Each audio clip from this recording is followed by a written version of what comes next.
saber cómo una secuencia puede tener esa actividad, ¿no? Regulando la expresión de ciertos genes, en este caso los genes reporteros. Profe, ¿podría regresar a su diapositiva donde venían los genes, por favor? ¿Esto? Sí, por ejemplo, bueno, yo más o menos entiendo el estudio de los potenciadores y los promotores. En el caso de un potenciador, pues es como una secuencia que aumenta la tasa de Exacto. transcripción, ¿no? Y obviamente Exacto, necesitaría un sus enhancer. elementos. Sí, y por ejemplo el promotor pues necesitaría su inductor o su represor o una molécula, más que nada la molécula inductora para que se exprese bueno, para el estudio, ¿no? De todo eso. Y pues bueno, en el caso de los silenciadores y la poliadenilación, bueno, la poliadenilación se estudia con secuencias complementarias, ¿no? De oligodetes, ¿no? Por ejemplo.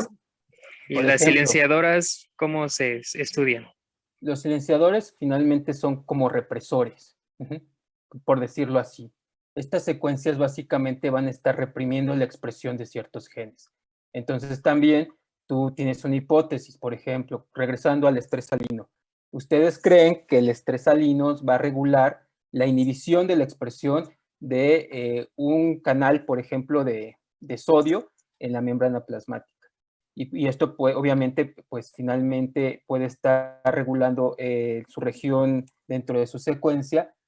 Debe de tener una secuencia silenciadora que de alguna forma va a tener un elemento que la está reprimiendo, una proteína, un inhibidor. Entonces, en esa hipótesis, pues finalmente la señal que ustedes están estimulando puede de alguna forma estar activando otras vías de señalización que pueda promover ahora una molécula que pueda estar asociándose a ese opresor o a ese represor y con ello liberar la expresión del gen reportero. O bien, otra situación, que alguna molécula pueda, una vez que está la señal de estrés salino, irse a asociar a esa secuencia que ustedes están estudiando, que funciona como un opresor y finalmente no pueden ver la expresión del gen reportero. Esa es la otra variante. Si ustedes no detectan la señal del gen reportero, finalmente pueden decir que se está reprimiendo la expresión de ese gen reportero bajo ciertas condiciones y finalmente, pues, eso funciona como un represor de la expresión del gen reportero que va asociado finalmente a la hipótesis esta de que funciona como un opresor o un inhibidor. Sí, eras Diego, ¿verdad? ¿Diego? Bueno, ¿me escuchan, chicos? Sí, se escucha. Sí, profe, sí se escucha. Sí se escucha. Ah, ok. Está escribiendo en el chat. Ah, ok.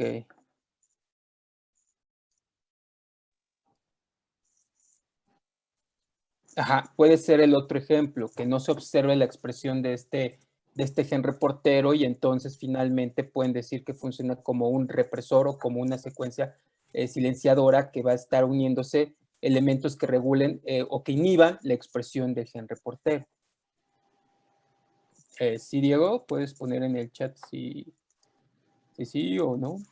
Dice que ok, solo en eso me quedaba duda. Yo creo que ya le quedó claro. Ok, muy bien. Bueno, ¿alguna otra duda, chicos, de este sistema o ya podemos continuar?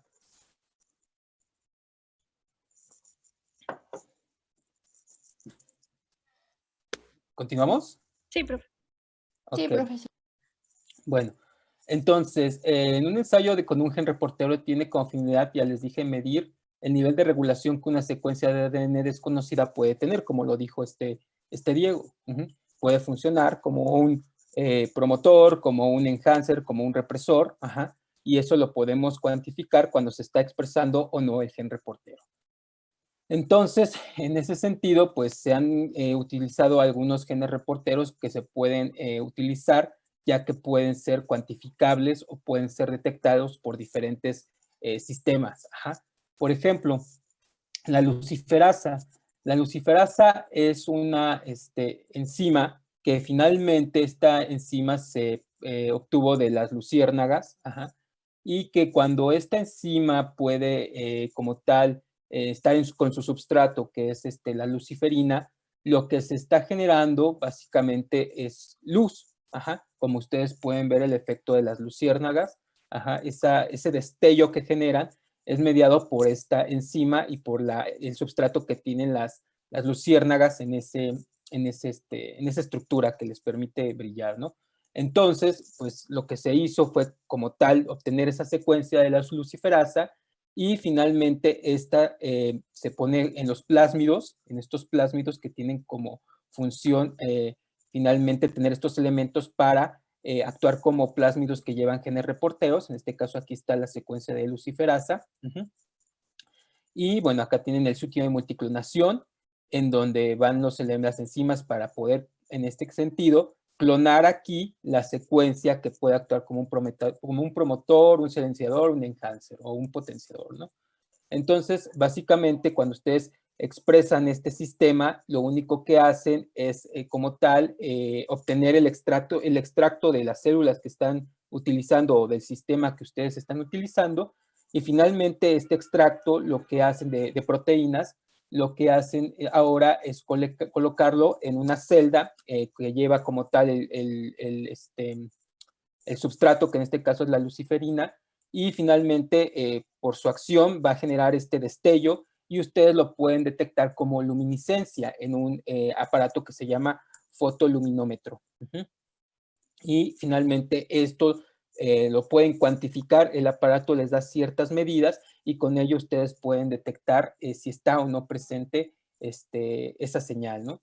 Pero también tenemos la acción de algunas enzimas, como puede ser la beta-galactosidasa, que también puede medirse por absorbancia, las enzimas como la fosfatasa alcalina, que pues es un sistema que como ustedes conocen, también nos da unidades de absorbancia, y la proteína verde fluorescente, que pues esta nos puede dar fluorescencia, ¿no?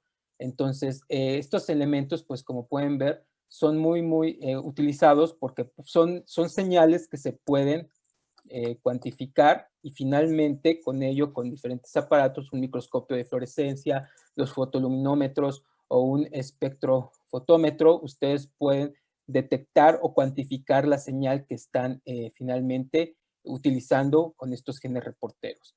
Y pues aquí abajo tenemos un ejemplo de estas situaciones, de estos vectores, que como les digo son vectores en los cuales pues hay elementos que ustedes ya conocen como el gen de resistencia, el sitio de multiclonación, algunas señales de poliadenilación que van a favorecer la regulación de la expresión del gen reportero y también pues obviamente la secuencia del gen reportero y en esta región pues básicamente va a ir la secuencia que ustedes están estudiando si puede funcionar como un potenciador, un silenciador o un enhancer.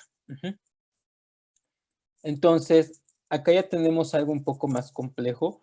Generalmente estos genes reporteros se ocupan mucho en investigación y se ocupan para evaluar diferentes fenómenos, nuevamente con la idea de ver la regulación de la expresión de ciertos elementos, como puede ser, en este caso, el crecimiento de las raíces en esta planta.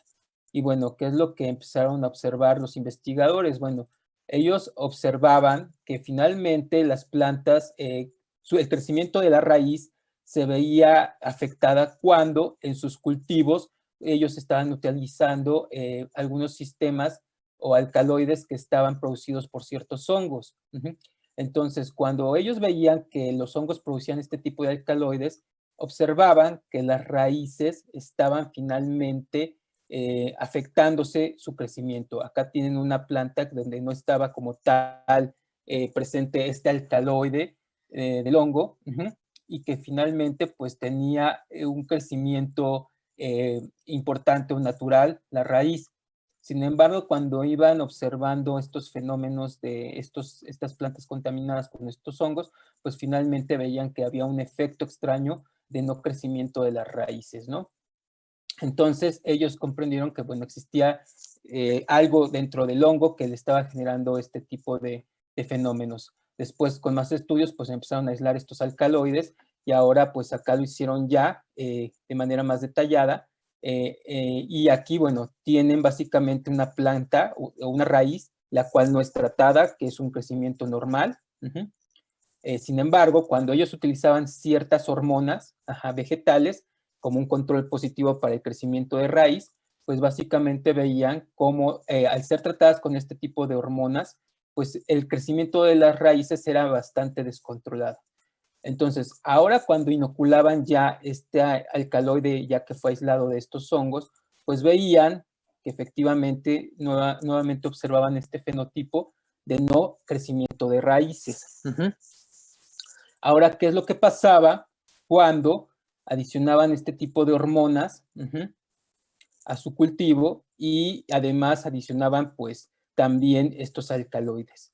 Obviamente ellos sabían o conocían que estas hormonas podrían regular la expresión de promotores que estaban como tal regulando la respuesta del desarrollo de raíz. Cuando adicionaban este tipo de hormonas, estas hormonas se asociaban a diferentes factores transcripcionales que finalmente regulaban la expresión de estos genes que están regulando el crecimiento de las raíces. Pero acá lo interesante que encontraron fue que cuando ponían el alcaloide con la mezcla de la hormona, pues veían que el alcaloide estaba como tal afectando, aunque estaba presente la hormona, no podían observar el mismo fenotipo de un crecimiento, digamos, importante, un crecimiento bastante acelerado de la raíz, y esto pensaban que era porque el alcaloide estaba de alguna forma inhibiendo a que se llevara el reconocimiento de la región promotora. Entonces, lo que hicieron ahora fue evaluar si efectivamente estos alcaloides estaban afectando esta señal sobre la región promotora que controlaba la región de las raíces. Y para esto, pues, empezaron a utilizar el uso de genes reporteros, como es la beta-galactosidasa. Entonces, lo que hicieron, pues, básicamente es generar el plásmido que codificaba, el plásmido, perdón, que tiene el gen reportero para la galactosidasa, y además lo que clonaron, pues, fue básicamente la región promotora de R5.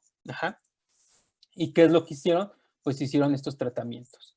Entonces, bajo condiciones, digamos, normales, pues hay digamos, expresión del gen reportero controlado, porque finalmente, pues la hormona produce, la planta produce sus hormonas y se está regulando de manera basal, y por lo tanto, pues sí hay expresión del gen reportero. ¿Sí, chicos? Cuando están adicionando una señal de hormonas, vean qué es lo que ocurre. La expresión de la beta-galactosidasa incrementa y por eso se ve esta coloración en azul, perdón. Y por lo tanto, pues esto va asociado a que está, perdón, la señal de hormonas, pues están generando que toda esta vía reconozca la región promotora y comience la expresión de las raíces. En este caso, pues va a comenzar la expresión acelerada del gen reportero, que es la beta-galactosidasa. Pero, ¿qué es lo que pasaba entonces cuando adicionaban la hormona y finalmente el alcaloide? Entonces, ellos vieron que efectivamente, conforme incrementaban la concentración del alcaloide y la hormona, bueno, básicamente el alcaloide, había una disminución de la coloración generada por la beta-galactosidasa. Y esto nos estaba sugiriendo básicamente que pues el alcaloide también estaba promoviendo o no estaba inhibiendo que el promotor funcionara, y por lo tanto la expresión del gen reportero no se veía favorecida. ¿Sí, chicos? Acá está solamente una representación gráfica de la actividad o de la señal de la galactosidasa, y finalmente pues aquí podemos ver cómo conforme incrementan las concentraciones de la hormona o del alcaloide, perdón, está muy sensible mi mouse, y pues vemos que hay una disminución de la expresión del gen reportero. Y básicamente pues es por estos mecanismos que finalmente el alcaloide probablemente no estaba permitiendo que se generaran estas señales, y por lo tanto la región promotora no se veía activada y pues no había un efecto importante en el crecimiento de las raíces. Y obviamente esto evidenciaron más pues con el uso de estos genes reporteros. ¿Sí, chicos? más o menos les quedó un poco claro de cómo funcionan estos sistemas. Profe, una pregunta. En este caso, en el plásmido se puso la secuencia que codificaba para la hormona de crecimiento. No. En el plásmido, acuérdate, en este caso, en estos plásmidos, lo único que con los genes reporteros, lo que vamos a meter son promotores, enhancers o potenciadores o silenciadores. Esos elementos son los que están regulando los elementos, la expresión génica, ¿sí, chicos? Entonces, en este caso, lo que clonaron fue la secuencia del promotor DR5, que es el que está regulando, en este caso, el desarrollo de la raíz. Lo que tú estás metiendo como estímulo es la hormona y estás evaluando si efectivamente el alcaloide es el que está controlando que no se lleve la expresión o la unión de estos elementos al promotor para expresar los genes que están involucrados en el desarrollo de la raíz. ¿Sí, chicos? Sí, gracias. Sí, profesor, gracias. ¿El R5 qué era? El DR5 es el promotor. Es una región promotora. Y el alcaloide es el represor. Digamos lo que es una señal. Hasta ese momento, en este artículo no mencionaban eso. Les digo que generalmente los genes reporteros se ocupan mucho en investigación, pero no se sabe todavía si este elemento puede funcionar como un represor o bien está como tal asociándose a las proteínas que estén activando los factores transcripcionales para que se lleve a cabo el reconocimiento ya del promotor. Entonces, todavía no se conoce bien si ese elemento o el alcaloide podría reprimir asociándose directamente al represor o bien interaccionando con otros factores que puedan ya uno unirse hacia la región promotora. Ustedes vieron, de hecho, en la clase pasada, una de las técnicas que les podría de alguna forma saber o decir si una proteína podría interaccionar con una región en el DNA. ¿Sí recuerdan cuál es? ¿No? Chicos. ¿Cómo, perdón, profesor? ¿Cómo dijo? La clase pasada, ustedes estudiaron algunas de las técnicas que les permitía saber si una proteína podría asociarse a una secuencia en el DNA que podría quizás funcionar como un promotor o como otra secuencia regulatoria, ¿no? ¿Sí recuerdan? Que generaba un retardamiento y demás. Sí, profe. ¿Sí o no? ¿Cómo se llamaba esta técnica? Era el de la secuenciación, ¿no? De DNA donde se protegía una región y no salía eso en la cromatografía. No me acuerdo del nombre, pero algo así. ¿Sí vieron la técnica de EMSA? La del Sí. electroforesis por Ajá. retardo. Ajá, exacto. Entonces, eso podría decirnos si el alcaloide que estamos hablando podría funcionar como un represor al unirse esto cuando ustedes hacen esa técnica y si bien ustedes ven que hay un retardamiento de esta cuestión es porque hay una interacción específica de este promotor con, en este caso, el alcaloide. ¿Sí, chicos? Sí, profe. Y, bueno, en este caso se necesitaría ser con el alcaloide, sin el alcaloide y, exacto. Y bueno, con un control, ¿no? Ajá, aquí lo que quiero que visualicen es cómo se utilizan estos genes reporteros. ¿Sí, chicos? Sí. Profe, otra pregunta. La secuencia de R5 se clonó en un vector de expresión con LAC-Z, ¿verdad? Ajá, no con LAC-Z, con Motal, con la galactosida, bueno, sí, codifica para eso. Sí. Ok. Con la galactosidasa. Ok, profe, gracias. Ok. Otro ejemplo donde se ocupan genes reporteros es cuando se estudia mucho virología.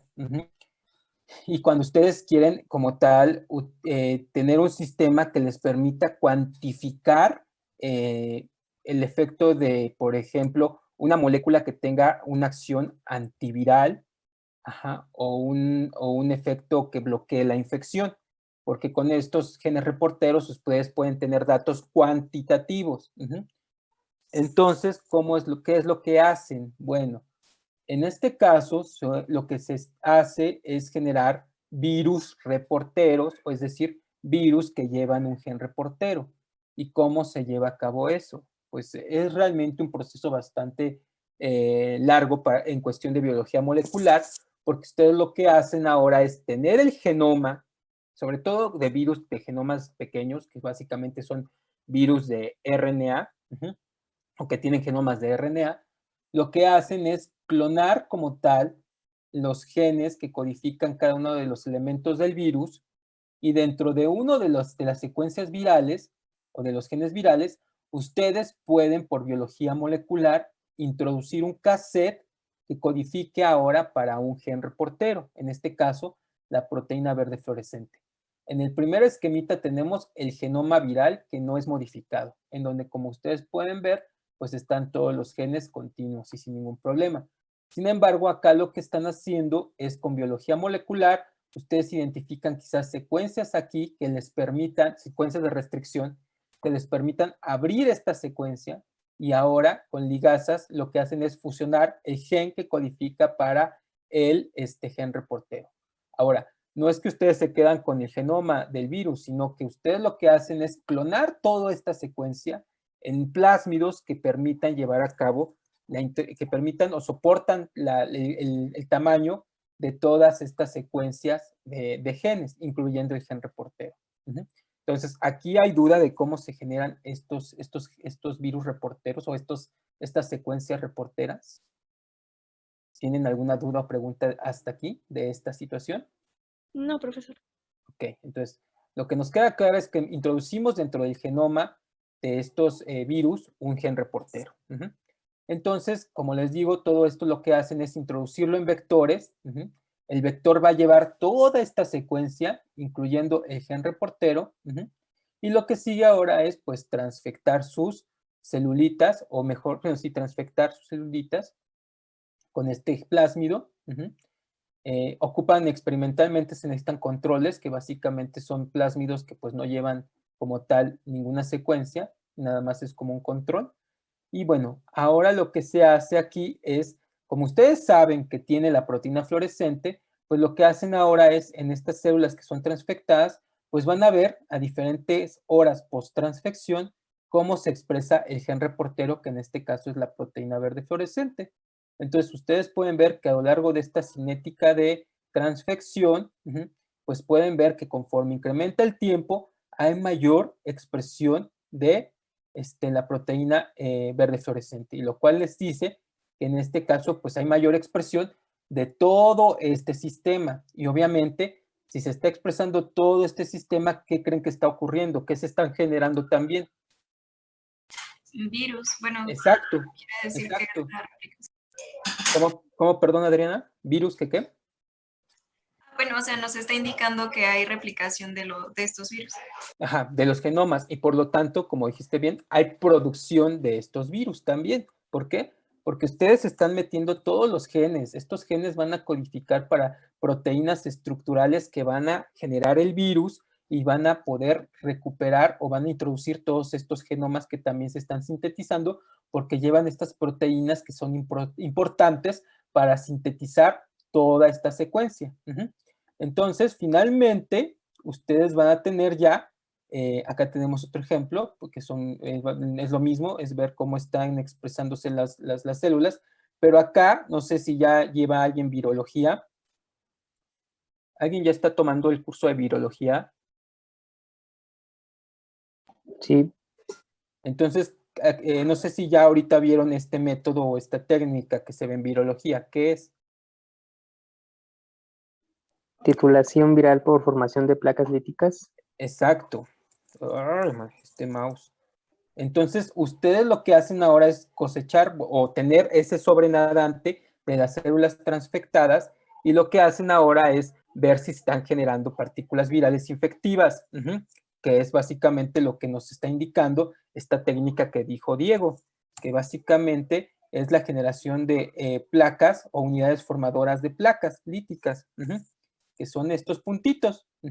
Entonces, como pueden ver, pues en estos sobrenadantes se están generando los virus. Acá básicamente lo que hacen es titular, o sea, contar las placas, y con esto pues graficar que conforme incrementa el tiempo de infección, o de transfección, perdón, hay mayor cantidad de partículas virales infectivas por este método de contar las unidades formadoras de placa. Y obviamente tanto su virus wild type como su plásmido o virus reportero wild type como el virus reportero con la proteína verde fluorescente, pues ambos se están produciendo. ¿Sí, chicos? Ok. Ahora, con estos virus, ay, maldita sea, ya. Con estos virus podemos ahora ya utilizarlos para saber si una molécula puede funcionar como un antiviral. En este caso, lo que están haciendo en este experimento es transfectar con un Mirna, que básicamente lo que hace es inhibir a los virus porque se unen a secuencias que están expresando estos genes. Entonces, ellos quieren saber si realmente su sistema de Mirnas o de estos pequeños RNAs está funcionando. Y lo que hacen es, pues, tratar a las células con estos tratamientos de Mirnas. Y finalmente, lo que hacen es utilizar o infectar sus células con estos genes reporteros. Y bueno, ven el fenómeno por 3 días. Obviamente tienen sus controles, que son células no tratadas, y células tratadas con pues este elemento que está bloqueando, ¿no? Entonces, ya cuando lo hacen experimentalmente, aquí pueden ver cómo como incrementa la concentración de ese Mirna, ¿qué es lo que están viendo? ¿Chicos? Que no se expresan las proteínas virales y por lo tanto no hay transfección con los virus.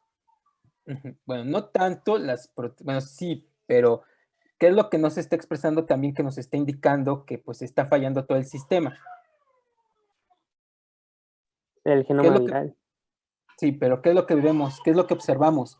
¿Cuál es la señal que nos indica eso, de acuerdo a lo que estamos viendo de genes reporteros?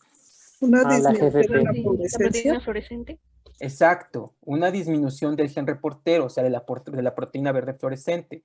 Entonces, conforme ustedes tratan estas células con estos Mirnas, pues básicamente, conforme incrementa la concentración de estos, están bloqueando la expresión de las proteínas virales y por lo tanto también están promoviendo que no se replique y no se exprese el gen reportero. Entonces, con esto, pues ustedes pueden cuantificar si ciertas moléculas que quieren estudiar pueden actuar como antivirales y es mucho más real, el tener datos cuantitativos, datos o semi-cuantitativos, porque estos es fluorescencia, y finalmente, pues con ello ustedes pueden saber si está o no actuando estos elementos como otra aplicación de los genes reporteros, en este caso para el estudio de antivirales. ¿Sí, chicos? ¿Tienen dudas o preguntas de cómo pueden utilizar los genes reporteros? ¿Cómo funcionan los genes reporteros? Sin problema podemos repetir o podemos discutir lo que no entendieron. Yo lo que no entiendo es cómo... Ay, perdón, ¿cómo? Yo lo que no entiendo es cómo, lo de los plásmidos, ahí me perdí un poquito. ¿Acá? Ay, perdón, es que esta cosa se mueve horrible. ¿Aquí? Sí, aquí, sí. Bueno, aquí lo único importante, o sea, cuando hablamos de virus reporteros, lo que se tiene que pensar es que ustedes lo que están haciendo es introducir todo el genoma viral, aunque ustedes piensen que es muy, muy grande, sí es grande, pero sí se puede hacer el introducir cada uno de los elementos que están codificando para genes virales, para todo el genoma viral.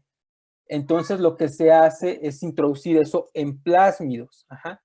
Y además, en este caso, lo que estamos haciendo es que dentro del genoma vamos a meter nuestro gen reportero. ¿Para qué? Para que este gen también se exprese cuando el proceso de replicación el proceso de replicación viral pueda llevarse a cabo, también se lleve a cabo la replicación de este y obviamente la transcripción de este gen.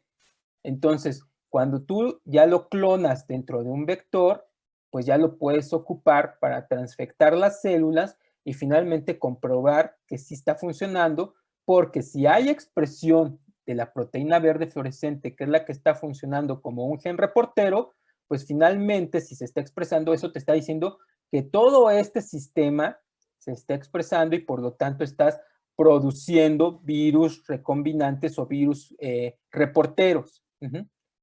Y finalmente, pues los plásmidos que están aquí son las herramientas que tú ocupas para introducir estas secuencias. O esta, que este sería el wild type, que básicamente pues no lleva el gen reportero, pero sí lleva el genoma del virus. Sí, profesor, ya lo entendí. Gracias. Ok. ¿Alguna otra pregunta o duda? No, profesor, creo que no. Los demás chicos, Mariana, Nancy, Diego, Karen, Omar. Karen dijo que no. Omar. Chicos, ¿están ahí o quieren que les pregunte cosas? Bueno, a ver, Raimundo, ¿qué elementos son los importantes o que vas a clonar en estos sistemas de genes reporteros? ¿Raimundo? Sí, aquí estoy. Pues básicamente se necesita ya sea la región controladora o, bueno, las regiones que queremos verificar si es que funciona como tal, y se necesita un gen, ¿cómo mencionó? Reportero, que nos va a decir si es que va a ser una secuencia reguladora o activadora. Ok. Pero a ver, más claro, ¿es un promotor, un potenciador o enhancer o un silenciador? Las regiones de polienilación no son tan estudiadas tanto, pero también son regiones que pueden regular la expresión o no de un gen. Pero las que se ocupan mucho son promotoras, enhancers o potenciadores o silenciadores o represores, o regiones represoras. ¿Ok, chicos? Sí, profesor. Ok, a ver, Diego, ¿qué genes reporteros podemos ocupar o cuáles son los más convencionales? ¿Quién de los dos Diegos? Bueno, tú que ya hablaste. Pues puede ser la GFP, la proteína verde fluorescente, la Z, enzima, aquí decía beta-glucuronidasa, me parece, o la fosfatasa alcalina. Y bueno, pues de la Z es la beta-galactosidasa. Beta-galactosidasa, sí. Y pues también la luciferasa, que también es una de las herramientas que se ocupa más con genes reporteros, la luciferasa. Ok, muy bien, chicos. Pues creo que sí les quedó claro esto de los genes reporteros. Bueno, entonces ahora vamos con la siguiente parte, que son los métodos para estudiar la interacción proteína-proteína. Ok, entonces aquí va una pregunta. A ver, para el otro Diego. ¿Por qué crees que es importante el estudiar este tipo de interacciones proteína-proteína? ¿Realmente es importante? ¿No es importante? ¿Realmente no funciona para nada? ¿Sí funciona para algo? ¿Tú qué piensas, Diego segundo? Diego, ¿ya no está el otro Diego? Diego. Sí, perdón, profesor, es que tengo un poco de problemas con mi dispositivo. ¿Sí me escucho? Sí, ya te escuchas. Entonces, Diego Mérida, ¿tú qué crees? ¿Tú qué opinas? ¿O te repito la pregunta? Creo que se fue Diego Mérida. Bueno, Sí, es que creo que se le fue un poco la conexión. ok. A ver, la pregunta es, Diego Mérida, ¿tú qué piensas si es importante el poder estudiar las interacciones proteína-proteína? ¿Tú qué piensas de esto? ¿Tiene alguna aplicación? ¿No la tiene?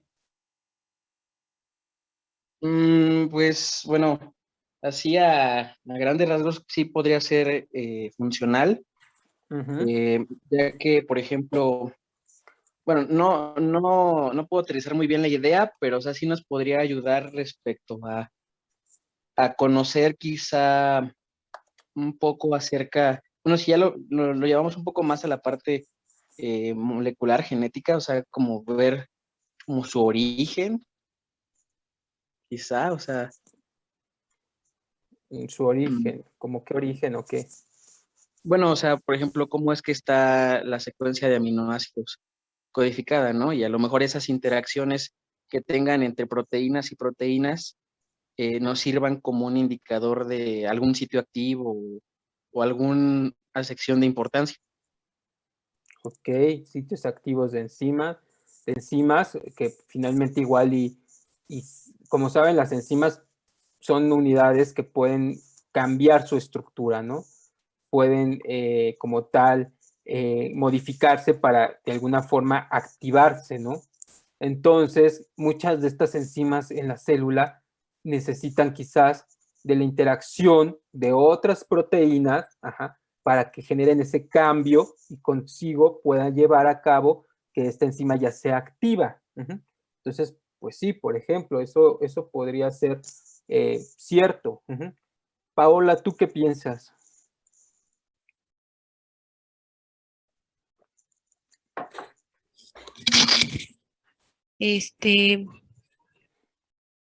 No presté atención, la verdad.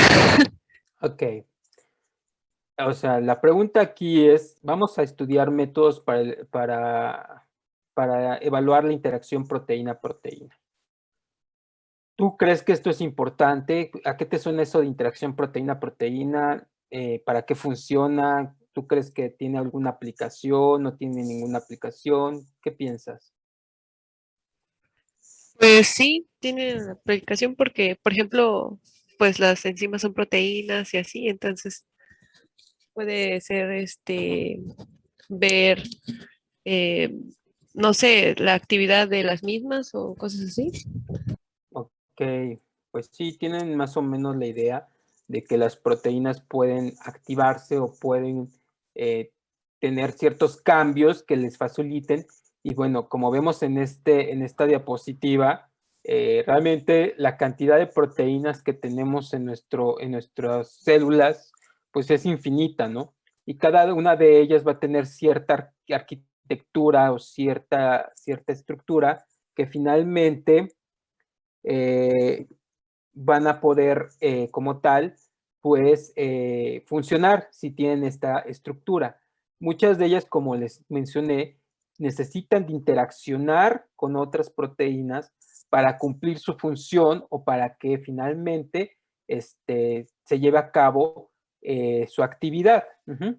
Entonces, pues sí, la interacción proteína-proteína es de suma importancia y no solamente por el hecho de actividad enzimática, sino porque muchas de las patologías que están asociadas a algunas mutaciones van a afectar quizás la estructura de estas proteínas que si no tienen esta estructura, pues no pueden interaccionar y por lo tanto no funcionan adecuadamente, como es el siguiente ejemplo. En el caso de la enfermedad de Huntington, es un trastorno neurológico que básicamente pues es un trastorno, una enfermedad genética. Y básicamente, ¿qué es lo que ocurre en este tipo de enfermedades? Pues va a ocurrir una degeneración neuronal y promueve esta degeneración problemas motores, lingüísticos y también pérdida de la capacidad cognitiva. ¿Y qué es lo que está ocurriendo? Bueno, en condiciones normales, la huntingtina, que es esta proteína que tenemos aquí, requiere de la interacción de todos estos factores transcripcionales para que se lleve a cabo la expresión de ciertos genes, que en este caso son los receptores de dopamina, este neurotransmisor. Entonces, en condiciones normales, esto debe de ocurrir, debe interaccionar con estos factores para que se expresen los receptores de dopamina, que básicamente van a estar regulando todo ese sistema neuronal o señales neurológicas normales y que nos evitan todos esos problemas lingüísticos, motores o la pérdida de la capacidad cognitiva.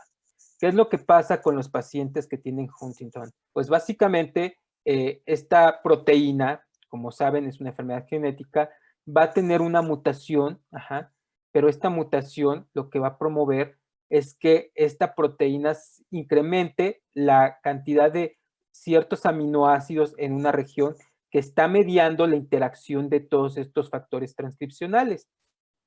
Entonces, la proteína va a tener este cambio y este cambio va a promover que no se una ahora todo este sistema. Al no unirse todo este sistema, pues obviamente la polimerasa tampoco se reconoce al promotor ni toda esta región y obviamente tiene como final pues que el receptor o el receptor de dopamina no se lleve a cabo su expresión. Y finalmente, al no estar expresado en el receptor de dopamina en las neuronas, pues no se puede llevar esta comunicación con neurotransmisores que finalmente pues va a traer como consecuencia un efecto en problemas motores, lingüísticos o en la capacidad cognitiva, que es lo que tienen estas personas que desarrollan la enfermedad de Huntington, ¿sí? Entonces, ¿esto qué significó? Que pues los cambios que están generando en esta proteína no va a permitir que se una todo este complejo proteico por sus interacciones proteína-proteína y por lo tanto, pues lleva a cabo al desarrollo de este fenotipo. Entonces, aquí claramente tenemos un ejemplo de cómo el estudio de estos eventos de interacción proteína-proteína, pues son fundamentales para poder comprender cómo ocurría todo este mecanismo. ¿Sí, chicos? ¿Dudas o preguntas acerca de este ejemplo? Realmente es un ejemplo, no quiero que se lo memoricen ni nada, solo quiero que visualicen cuál es la importancia de esto y de interacción proteína-proteína. Sí, Karen, ¿ibas a preguntar? No, profesor, no, todavía. Ok. Entonces, pues existen diferentes tipos de interacción proteína-proteína y podemos definirla como una interacción física entre dos o más proteínas. Como podemos ver, pues vean, este complejo proteico es de suma importancia, es grande y finalmente pues está mediado por una gran cantidad de proteínas, ¿no? Y que básicamente pues la interacción va a ser o va a tener finalmente una función biológica. Y bueno, estas funciones biológicas las podemos identificar como el metabolismo, la transducción de señales, la dinámica celular, los procesos a nivel de ácidos nucleicos o el transporte celular, que es donde la interacción proteína puede estar participando importantemente. ¿Qué tipos de interacciones proteína-proteína podemos encontrar? Pues podemos encontrar homoligómeros o heteroligómeros, en donde hablamos de homoligómeros cuando están interaccionando proteínas de la misma especie. Y pues heteroligómeros cuando hay de diferentes especies. Y bueno, las interacciones entre estas proteínas pueden ser de forma covalente o pueden ser interacciones transitorias, estables o no covalentes, ¿sí, chicos? Y ahora, ¿qué estudios vamos a aprender acerca de cómo poder estudiar la interacción proteína-proteína? Uno de los principales y que es básicamente el estándar de oro para el estudio de esto es el ensayo de coinmunoprecipitación. Hay otro sistema que se conoce como FRET, que es básicamente el sistema conocido como transferencia de energía de resonancia de Foster. Esta técnica no nos dice 100% si hay una interacción, pero nos da una aproximación de este fenómeno. Entonces, el ensayo de FRET no nos dice que existe realmente una interacción. Nos da solamente si hay una aproximación entre proteína y proteína. Otros ejemplos que tenemos o de técnicas que vamos a estudiar es el ensayo de doble híbrido, en donde podemos, tanto el ensayo de doble híbrido como el Phago Display son herramientas que nos ayudan a identificar un montón de proteínas en un esquema en el cual tú puedes evaluar si una proteína puede interactuar con una infinidad de proteínas más. Entonces, con estos sistemas tú puedes estudiar a gran escala la interacción proteína-proteína. Y algo que finalmente no nos ayuda tanto en la interacción proteína-proteína, pero que nos puede dar de manera global cómo cambia la expresión a nivel de proteínas de un sistema a otro, es un ensayo conocido como doble dimensión, que ahorita lo vamos a ver de manera general, pero creo que el doctor Lázaro, el día que vean proteómica, pues van a verlo a mayor profundidad este tipo de prueba, ¿no? Pero ahorita vamos a dar solamente un repaso de manera general. Entonces vamos a empezar con el primer ensayo de coinmunoprecipitación. ¿Alguien ha escuchado qué es esto de la coinmunoprecipitación? A ver, Oscar. No, profe, no lo había escuchado. Karen.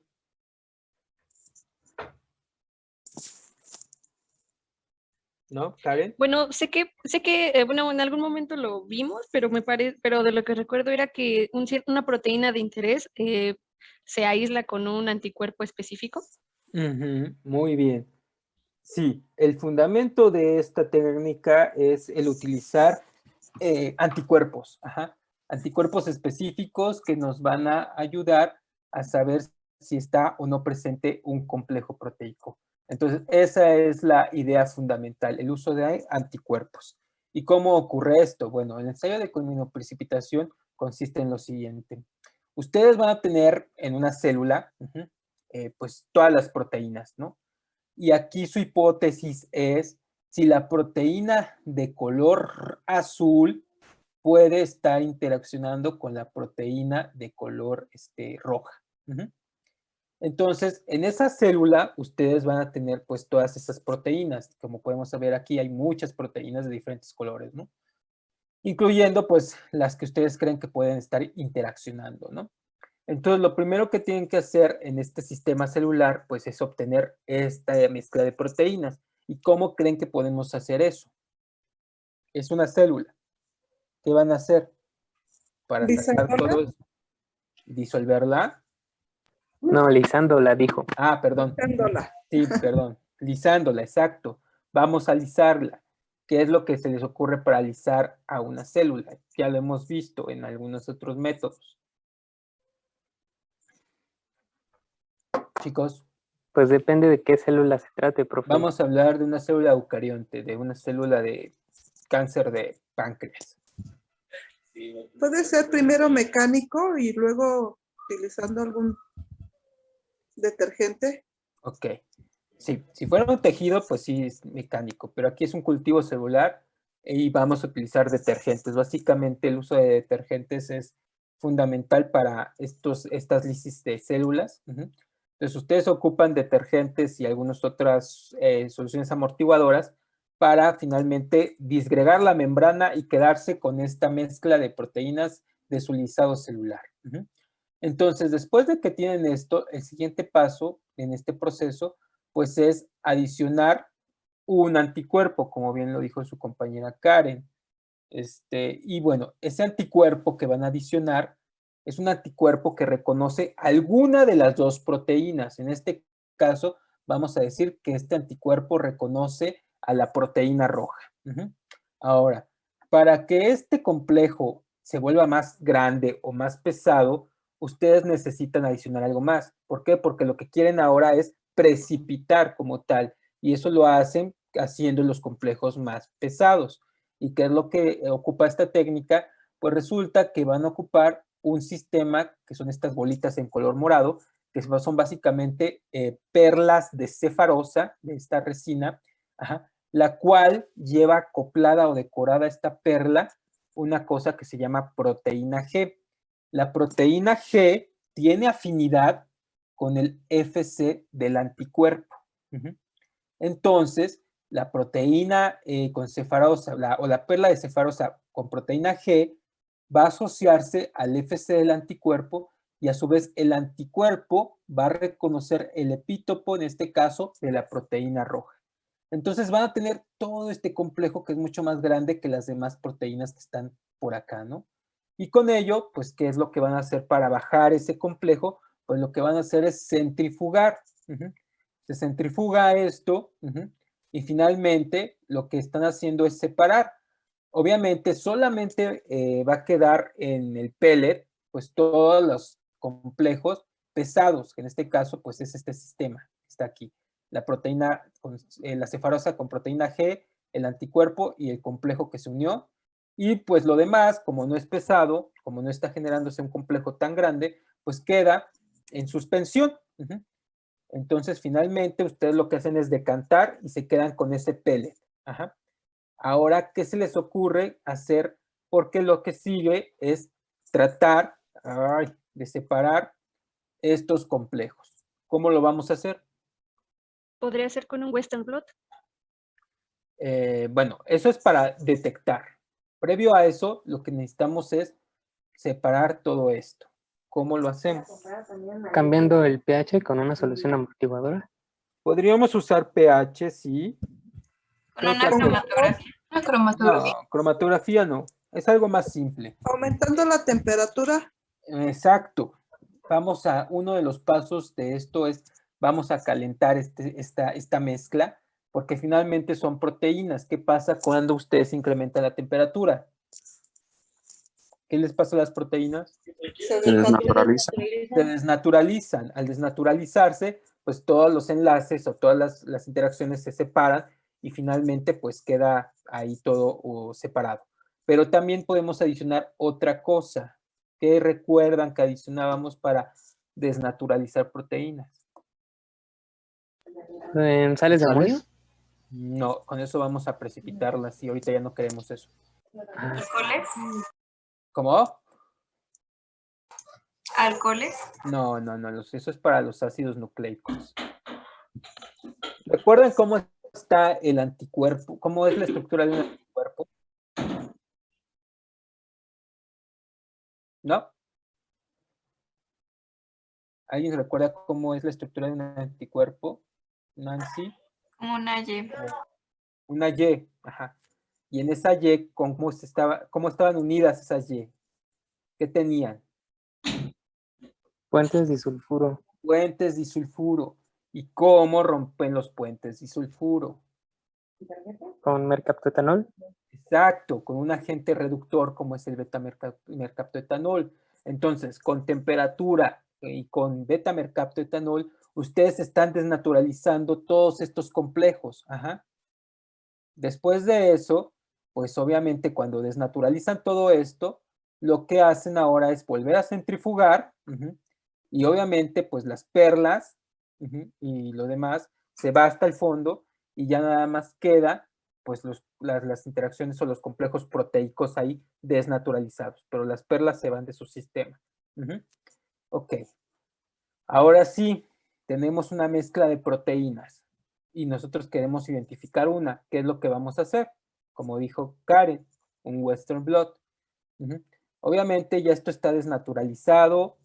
Ustedes cuando meten esto al Western blot, ustedes adicionan también un buffer que lleva más beta-mercaptoetanol, también lleva otra molécula que recuerdan cuál es, que le va a dar la carga a las proteínas. Chicos.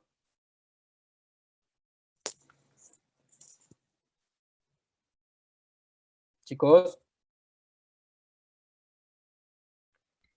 ¿El qué, perdón, profesor? Se está cortando mucho mi conexión o algo así. No, es que es la mía, perdón. Ok.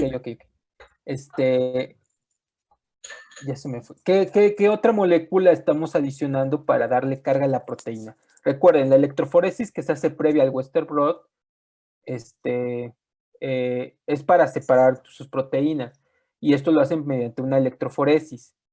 La electroforesis, ¿qué fundamento utiliza? La separación de proteínas, ¿por qué? Por carga. Su carga y su tamaño. Y su peso y su tamaño. Ahora, ustedes tienen que darle carga. Las proteínas tienen carga positiva, carga negativa o neutra, ¿no? Obviamente, recuerden que ustedes esto lo meten en un sistema, en un circuito eléctrico, en donde va de un polo negativo a un polo positivo. Entonces, básicamente, si va hacia un polo positivo, ¿qué requieren que tenga sus proteínas? la carga. Una carga negativa. Una carga negativa.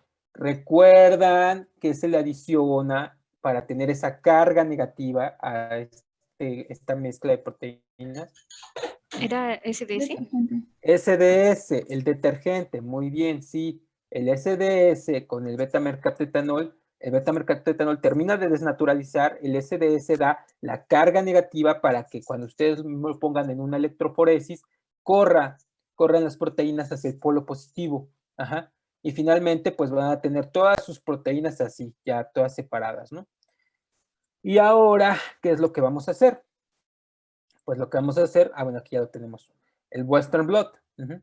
Básicamente, pues el Western blot, como ya lo habíamos visto, pues es una vez que ya tienen su gel de electroforesis, lo que hacen es electroforéticamente transferir su membrana de nitrocelulosa, su gel a una membrana de nitrocelulosa por este sistema. Y finalmente en esa membrana de nitrocelulosa ustedes van a tener todas las proteínas, ¿sí, chicos? Incluyendo las que ustedes están estudiando por la interacción. Después de eso, ¿qué seguía en la técnica de Western blot? ¿Qué es lo que tenemos que hacer? Se bloqueaban los huecos, ¿no? Que había. Exacto, recuerden, su membrana, que sería como, por ejemplo, digamos, esta que está acá abajo, toda la membrana va a estar corriendo electroforéticamente y va a haber proteínas o banditas, pero va a haber huecos en donde no haya proteína. Para evitar que los anticuerpos se peguen a esos huecos vacíos de manera inespecífica, ustedes lo que hacen es tapizar toda su membrana con proteína y lo que hacen es utilizar una solución de leche que es altamente concentrada en caseína, que es una proteína de la leche, y que finalmente todos esos huecos pues van a estar bloqueándose, vaya la redundancia, con esta proteína de la leche, y finalmente no va a haber interacciones inespecíficas de los anticuerpos. Entonces, una vez que tienen eso, pues ahora lo que sigue es incubarlos con el anticuerpo primario. El anticuerpo primario, ¿ustedes qué creen que va a reconocer?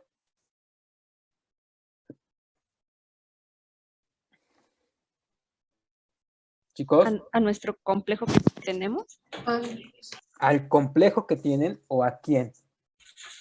Recuerden que les dije, en esta técnica vamos a utilizar un anticuerpo primero para bajar ese complejo.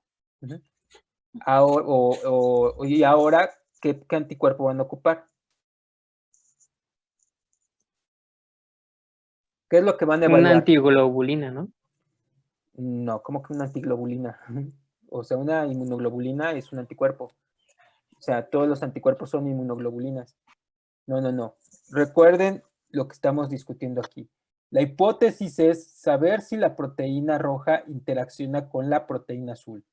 El primer anticuerpo que les dije que ocupamos fue uno que reconoce a la proteína roja. Este va a bajar todo el complejo. Entonces, aquí, ¿qué vamos a ocupar? Uno que reconozca a la proteína azul. Exacto. Aquí ustedes van a ocupar el anticuerpo que reconozca la proteína azul, el anticuerpo primario. Entonces, aquí podemos ver cómo hay una asociación entre una proteína, vaya, es curioso, es una proteína azul. No lo busqué así, pero bueno, es una proteína azul. Y aquí está el anticuerpo que reconoce la proteína azul, ¿no? Y después se lavan para eliminar inespecificidades y finalmente lo que hacen ahora es poner un anticuerpo secundario. El anticuerpo secundario va a reconocer al anticuerpo primario y este anticuerpo secundario va acoplado a algún sistema para poder detectar esta interacción.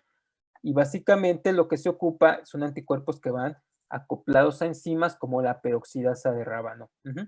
Una vez que se tenga esto, se lava también y ya finalmente la membrana lo que se hace ahora es revelarla, así es como se dice. ¿Y esto en qué consiste? Pues básicamente, como les mencioné, es un sistema que ocupa una enzima. Entonces, lo que utilizan ustedes es el substrato de esta enzima, que es el peróxido de hidrógeno, y finalmente la reacción o los productos de esa reacción enzimática pueden activarse o asociarse a otra molécula que se llama luminol.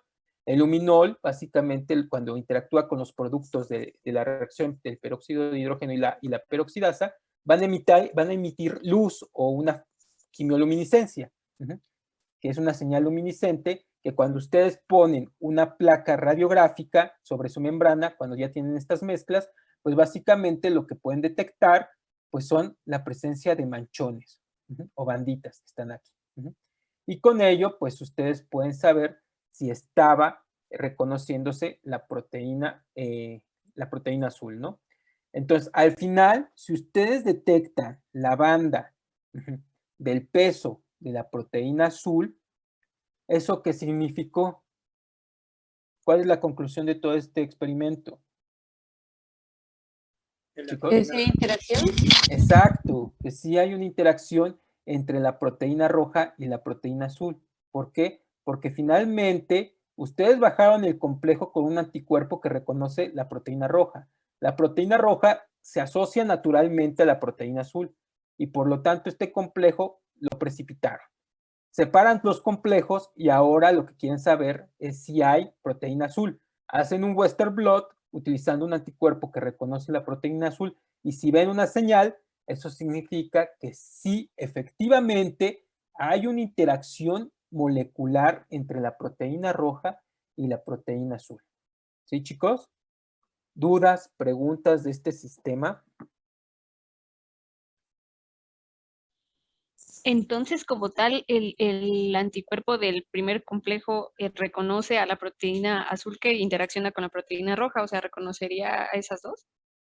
No. Ahí me perdí un poquito. A ver. En el primer caso, ocupamos un anticuerpo que reconoce solo a la proteína roja.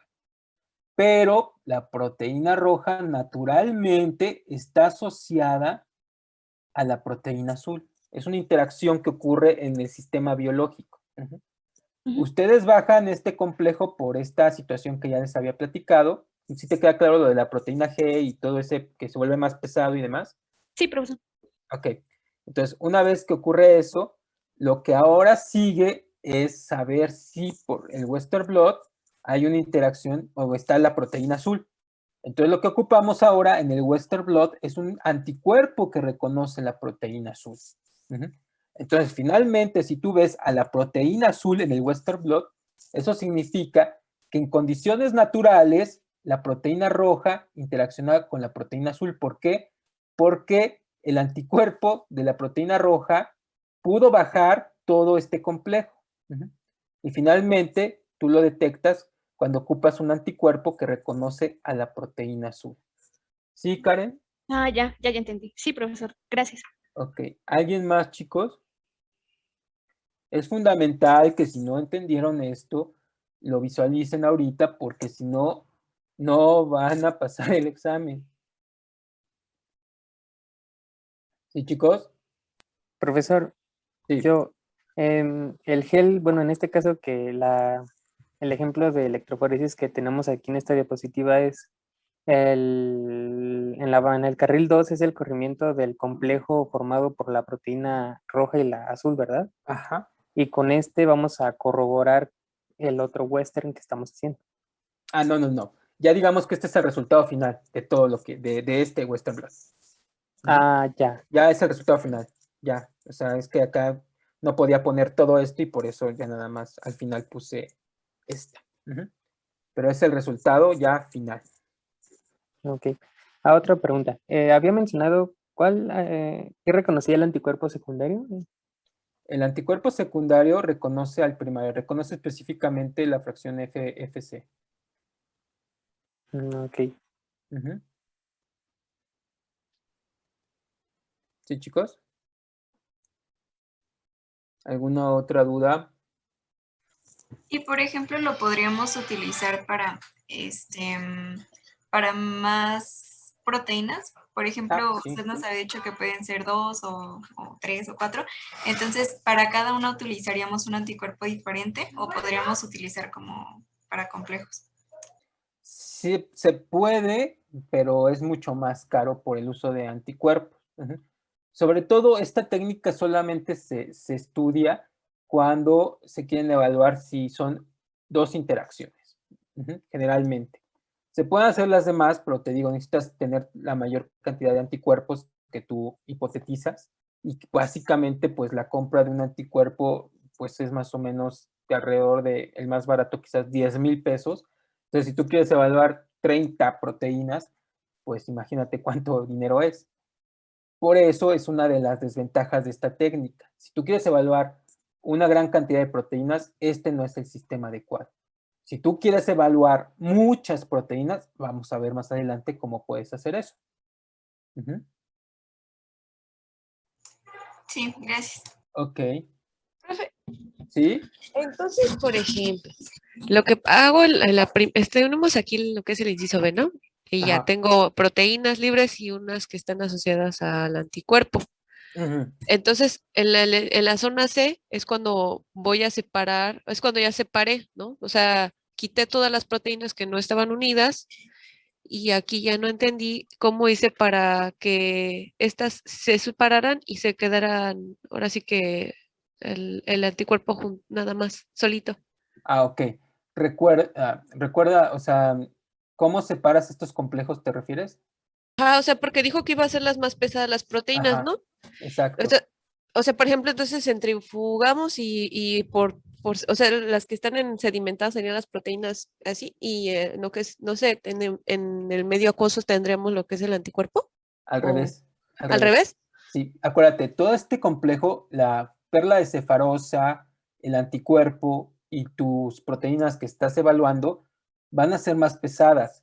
Entonces, al ser más pesadas, por centrifugación, eso va a ir hacia el pellet, hacia tu botón. Las otras proteínas que están en suspensión, pues al no ser tan complejas y tan pesadas, pues se van a quedar en el sobrenadante. Entonces, tú eliminas el sobrenadante y finalmente el botón es lo que te interesa, el pellet. Y ahora, para separar todo esto, pues ya es lo que les comenté. Se utiliza altas temperaturas, agentes desnaturalizantes como el beta-mercaptoetanol, que finalmente te permitan ahora separarte, eliminar la perla de cefarosa también por centrifugación y ya nada más quedarte con pues, las proteínas. Esto lo puedes correr en una electroforesis desnaturalizante con SDS y básicamente separas tus proteínas y ya lo que haces es el Western blot. ¿Sí, Paula? Sí, y para este caso ya estaría utilizando lo que es otro anticuerpo, ¿no? Que es el que va a interactuar con el azul. Sí. Bueno, en este ejemplo con el rojo. No, o sea, yo ya tengo el rojo unido al anticuerpo, entonces lo que quiero reconocer es si hubo la presencia del azul. Bueno, sí, ¿no? en el Western blot se ocupa para el anticuerpo azul, sí. Ok, ya, gracias. Sí. Ok. ¿Dudas, preguntas, chicos? ¿No? No, profesor. ¿Podemos continuar entonces? Bueno. Sí. Aquí hay, les voy a hacer una pregunta y si alguien me la responde, de mi sección quedan exentos en el siguiente examen. ¿Ustedes creen que se puede hacer este ensayo si no tienen anticuerpos? No. Tache. Analícenlo. Con todo lo que han aprendido hasta ahorita, ¿creen que se puede ocupar este ensayo si no tienen los anticuerpos específicos? Para, en este caso, la proteína azul o la proteína roja.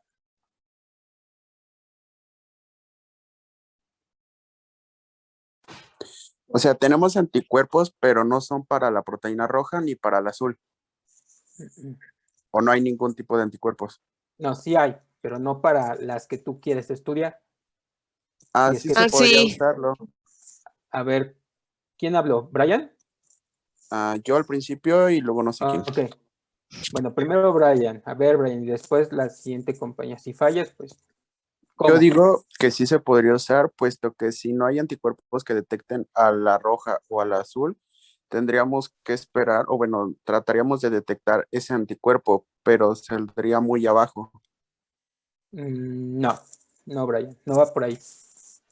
Pues pero yo considero que es con el mismo fundamento, ¿no? O sea, tenemos un anticuerpo que se puede unir a una proteína y podríamos lo que es evaluar la interacción, ¿no? Proteína No, aquí la pregunta es la misma.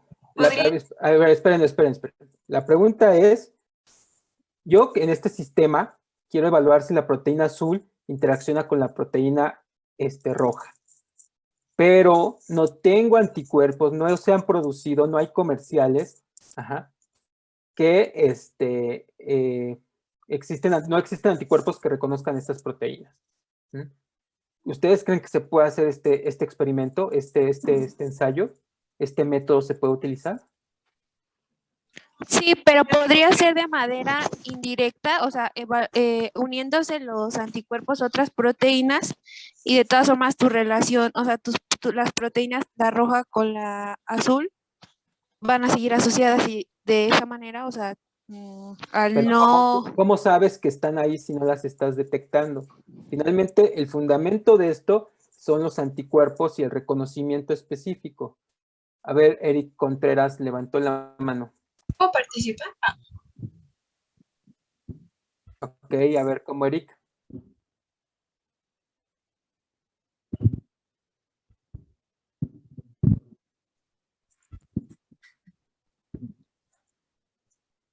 ¿Pero cómo? ¿Cómo harías eso?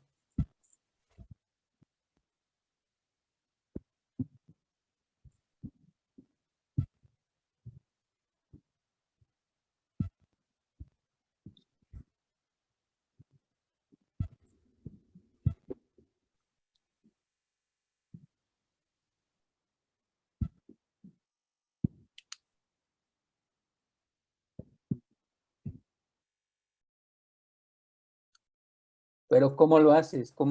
¿Qué método vas a utilizar? O sea, no entiendo. ¿Qué es lo que vas a usar? Profe, ¿no podría ser agregando un marcador ¿Un a esa marcador? proteína? ¿A qué te refieres con marcador? O sea, a lo mejor una, por decir GFP, que sería, bueno, Ajá. disparar el marcador y ya después a esa proteína, bueno, ya que tengas como marcado eso, se le agregaría un anticuerpo que estaría reaccionando con dicho marcador.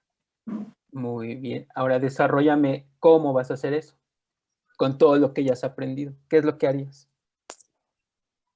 Con todo lo que hemos visto en biología molecular. Tienes la idea. Sí. Ya está ahí, claro. Tú lo que quieres es ponerle etiqueta a tu proteína, una bandera. ¿Qué es lo que vas a hacer?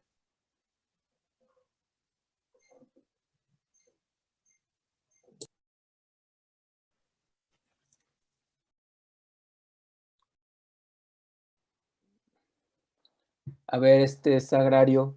Con una Aquí electroforesis en columna, profesor, nos podría ayudar a capturar, por así decirlo, alguno de los dos que estuviera marcado, como dice la compañerita, o por medio de un radioisótopo.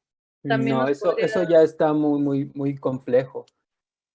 Vamos Profe, pero por ejemplo, se necesitaría tener conocimiento de el genoma de este organismo porque sí de se no puede. tener anticuerpos necesitamos tener rastreadas las proteínas.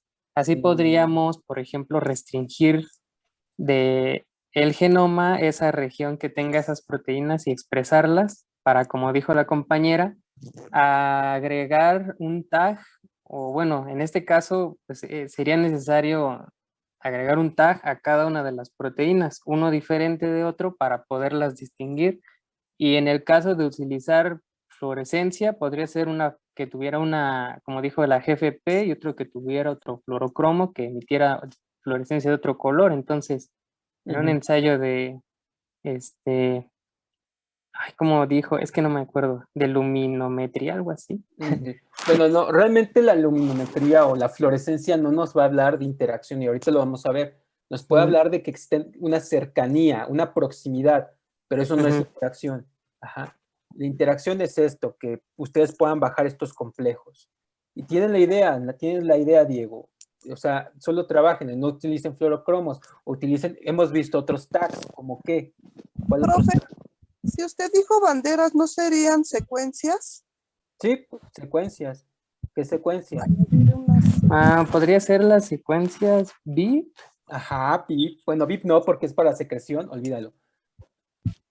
Es que a mí se me ocurría, por ejemplo, que secretara el complejo proteico. No puedes. O sea, recuerden lo que vimos al principio cuando vimos vectores de expresión. ¿Qué banderas recuerdan? Aparte de GFP, ¿con qué otras purifican proteínas? Con las histidinas. Con la cola de histidinas. Hay anticuerpos comerciales que reconocen las colas de histidinas. Bien, ¿qué otra bandera? B5, algo así. B5 es otra bandera, otro epítopo. Muy bien. Entonces, a ver, Diego, que tú ya estabas desarrollando más o menos esto. ¿Cuál es tu nombre, Domínguez Becerril? Es que no has visto tu apellido. Denise y Diego, que son los que desarrollaron un poco más esto. Entonces, ¿cómo lo vamos a hacer? ¿Qué es lo que vamos a hacer? ¿Qué tenemos que hacer para generar estas proteínas con etiquetas? ¿Ya lo tenías más o menos pensado, Diego? Sí, bueno, sería clonar Ajá. esta región que codifica para las proteínas de interés. Ajá. En este mismo plásmido necesita muy obligadamente estar la secuencia, ya sea para las 6 hisidinas o el tag que deseamos. Ajá. ¿Cómo se dice? Bueno, al lado de la secuencia de la proteína. Fusionado. Exactamente. Ok. Entonces, bueno, solo lo que falta es transformar células para que expresen este vector. Ok. Purificamos la proteína mediante una columna de... No es necesario purificarla ahí. O sea, ve acá, no purificamos. Todo lo que hicimos fue que lisarla y obtener el extracto general. Y ahora, ¿qué es lo que vamos a hacer? Bueno, ahora sí, purificar, ¿no? No purificar. ¿Qué es lo que estamos haciendo en este experimento? Separar la proteína. ¿Cómo? Utilizamos, ¿qué vamos a ocupar? ¿Una columna? La columna no, columnas no. Anticuerpos, anticuerpos. Sí, bueno, los anticuerpos antihistidina comercial que nos había comentado. Sí. En este caso, las antihistidinas para precipitar, no sé, van a fusionar. Vamos a verlo acá. Bueno, ya lo tienes. Bueno, supongamos que podría ser el anti-his, podría estar acoplado a la membrana a la estructura de cefalosa, ¿no? Como cefarosa. A ver, y así podríamos precipitarlo. Muy bien. Esto es lo que necesito que lo visualicen, chicos. O sea, el hecho de que no existan anticuerpos comerciales no puede ser un impedimento para poder utilizar esta técnica. ¿Por qué? Porque ustedes saben biología molecular. Entonces, si ustedes conocen la secuencia del gen que están estudiando, o que quieren evaluar que interaccionan esas proteínas y conocen su secuencia a nivel de ácidos nucleicos, lo que pueden hacer pues, básicamente es todo lo que han aprendido hasta el cansancio hasta aquí, que es extraer el RNA o extraer el DNA, y a partir de ahí ustedes pueden hacer qué técnicas para amplificar una secuencia. Chicos, despierten. PCR. Una PCR. Una PCR, ¿qué es lo que lleva fundamentalmente esa PCR? Despierten. Primers. Esos primers van a ser específicos para que reconozcan. En este caso, en este ejemplo, vamos a evaluar si la proteína negra va a reconocer la proteína naranja. Entonces, es uno de los primers, o del par de primers, va a amplificar la secuencia que codifica para la proteína negra, y el otro par de primers va a amplificar la secuencia que codifica para la proteína naranja. Ok, ya tienen estas secuencias, y ahora, ¿qué van a hacer?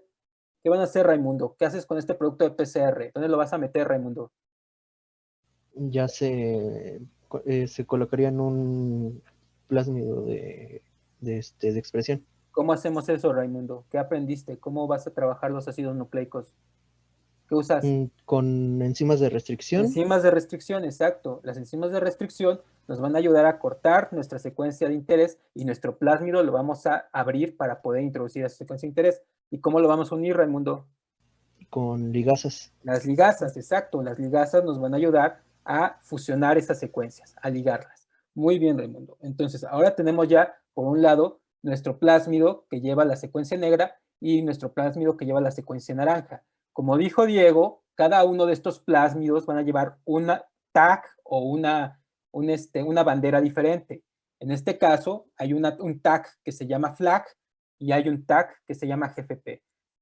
GFP, aunque es una proteína verde fluorescente que florece, también hay anticuerpos comerciales que reconocen a la proteína fluorescente, ¿ok? Bueno, muy bien. Entonces, Pablo, tienes tus plásmidos. ¿Qué vas a hacer con esos plásmidos? Pablo. Despierta, Pablo. Ya se Creo fue. que no entró, profe. Ah, bueno, ok. Es que no tiene luz. Oh, perdón. Oscar, ¿qué vamos a hacer con estos plásmidos? Oscar.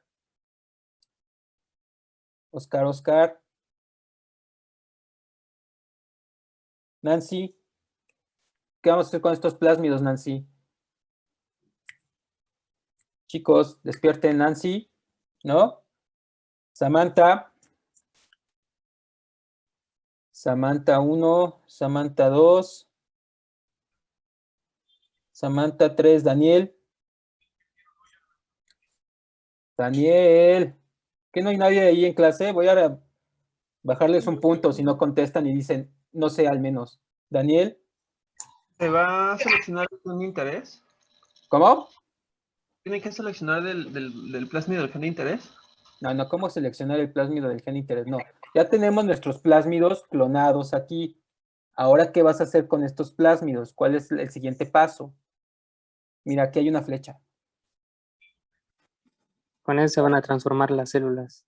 Transformar, no. Bueno, sí pueden transformarse. Van a transfectar las células. Transfectar. Si es un sistema eucarionte, transfección. Si es un sistema procarionte, transformación. ¿Y cómo hacemos eso? ¿Cómo transformamos? ¿Qué métodos conocen, chicos? Despierten. El método de choque térmico de cloruro de calcio en el caso de procariotes. Muy bien. ¿Y si son eucariontas? Biobalística. Biopolímeros, los mata transfección con microvesículas. Ajá, por ejemplo, con liposomas, que es básicamente lo que se ocupa. Ah, sí, el liposoma. Si fuera una célula vegetal, sería bueno la balística, pero para una célula animal la van a matar. Entonces, muy bien, ya tienen ahora sus células que están transfectadas. Y obviamente por todos los sistemas que ya conocen, porque sus plásmidos de expresión que deben de llevar Diego Mérida para que se exprese.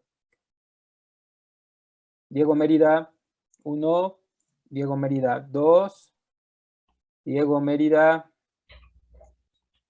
Ya, perdón, es que tengo problemas con mi dispositivo. Ok, ¿qué necesitas dentro de un plásmido de expresión para que se lleve a cabo esto? ¿Cómo se llama? El ORI, bueno, el sitio de origen. Ajá. La secuencia de inserción, bueno, el polilinker. Ok, ¿qué más?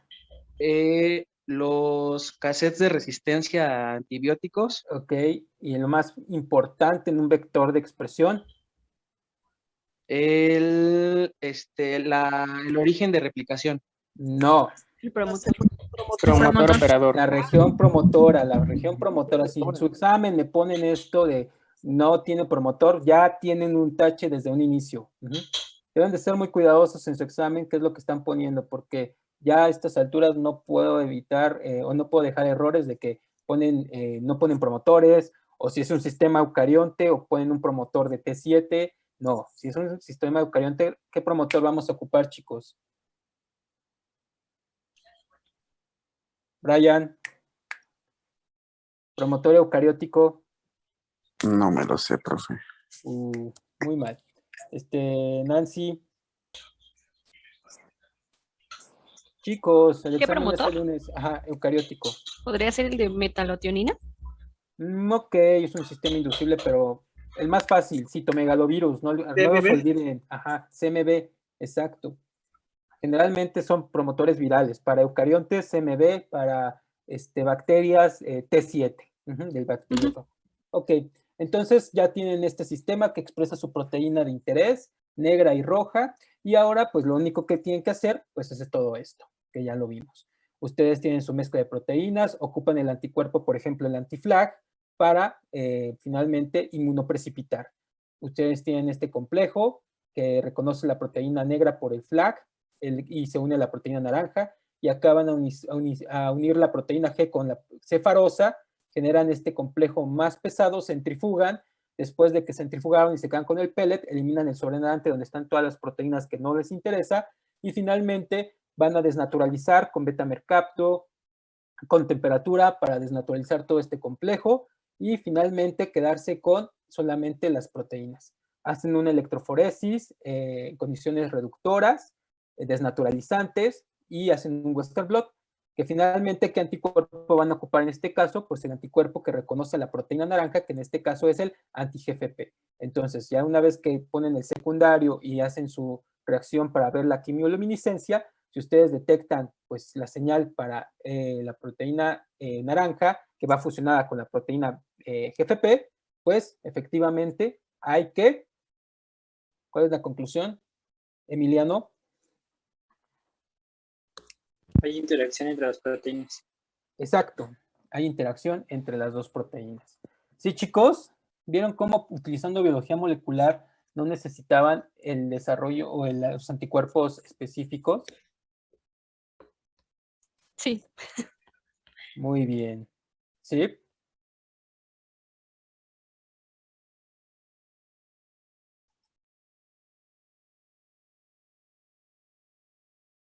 No, pues sí, es previamente calculado. O sea, tú debes de conocer la secuencia que vas a estudiar, en este caso la proteína negra, la secuencia de la proteína negra en cuestión de aminoácidos, de nucleótidos, perdón, y la naranja. Uh-huh.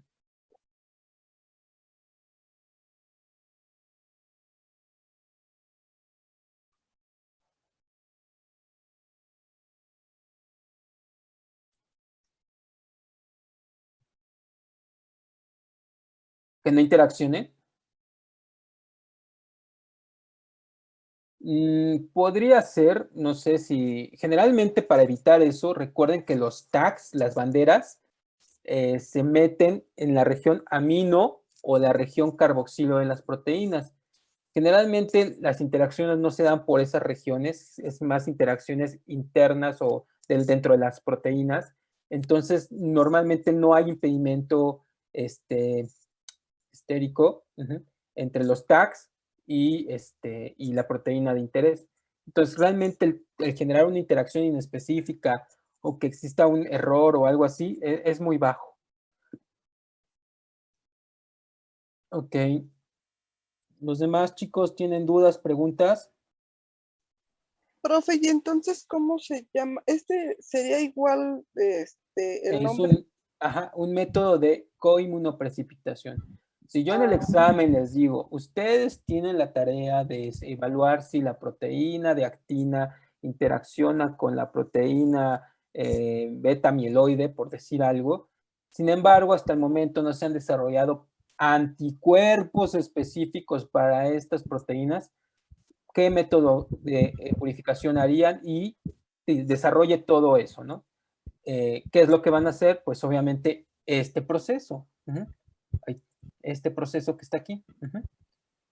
Donde van a clonar sus secuencias de interés, en este caso la actina y la beta mieloide, en diferentes vectores que tengan diferentes tags. Y finalmente, pues como ahorita hicimos todo ese ejercicio, desde voy a extraer el RNA de tal forma, voy a extraer el DNA de tal forma, voy a utilizar este sistema para extracción de mis ácidos nucleicos, después voy a digerir con estas enzimas y voy a utilizar este plásmido que tiene esta bandera o tiene estas características, este promotor, estos elementos que lleva el plásmido, voy a ligarlos con la ligasa y después con estos plásmidos lo que voy a hacer es transfectar tal sistema celular y con ello voy a hacer mi ensayo de coinmunoprecipitación que consiste en lo que ya hemos dicho acá atrás y todo esto. ¿Ok?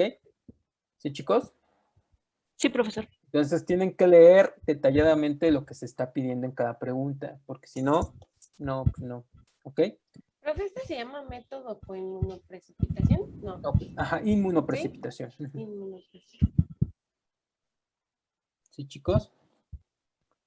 Ok. Bueno, vamos a continuar porque si no, no vamos a terminar. Ok.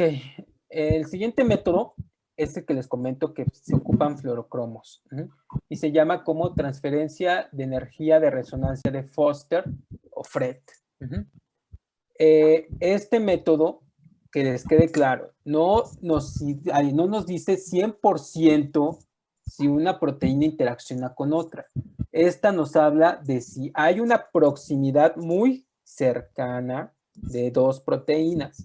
¿Y en qué consiste este método? Bueno, el sistema de transferencia de energía de cromóforos, porque se ocupan cromóforos o fluoróforos, consiste en lo siguiente. Ustedes recuerdan que cada uno de estos fluorocromos van a tener una energía de emisión y van a generar una energía de excitación.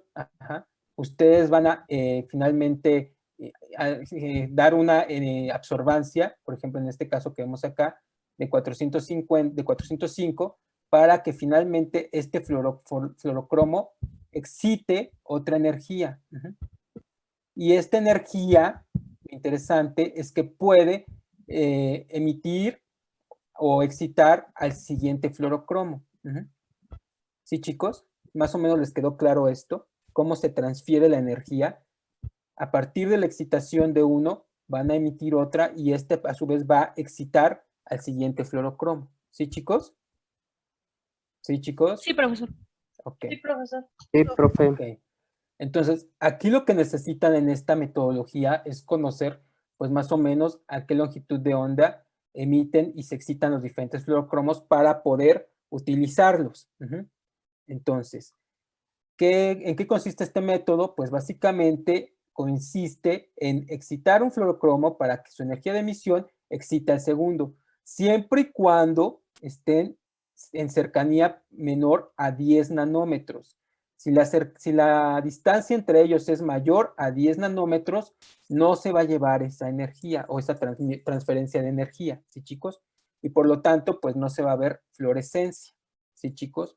Entonces, aquí lo importante es que la cercanía sea menor a 10 nanómetros.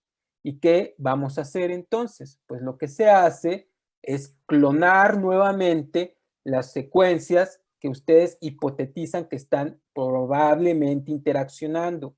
En este caso tenemos la proteína X y la proteína Y. Una va fusionada a este fluorocromo, que es YFP, y este al CFP.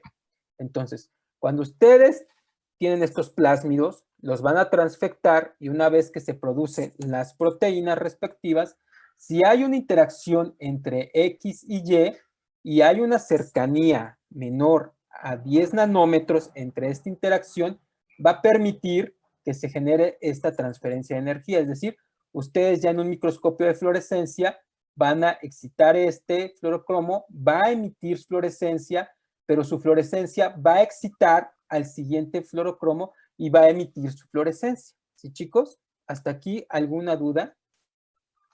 Si no la emites, ¿significaría que no están interaccionando? Ajá, que no están cercanas. Aunque aquí dice interacción, recuerden, es una distancia menor a 10 nanómetros.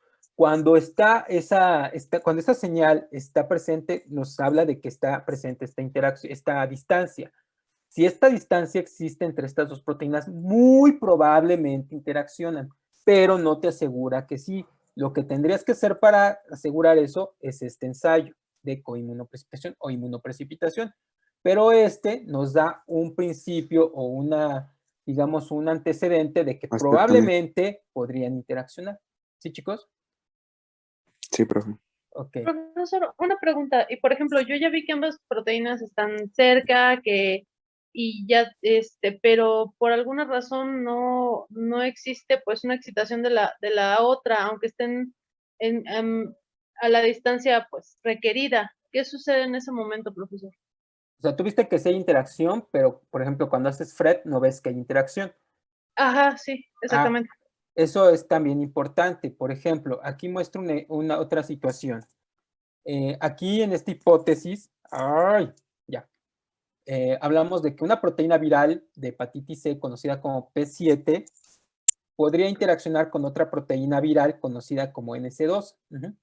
Entonces, como puedes ver, las proteínas virales están en azul, y los fluorocromos están en rojo y verde. Nosotros, si vemos quizás fluorescencia, es porque probablemente la interacción de estas proteínas se deba a estos dos dominios, el que está aquí y a este. Si tú los unes, se acercan más los fluorocromos.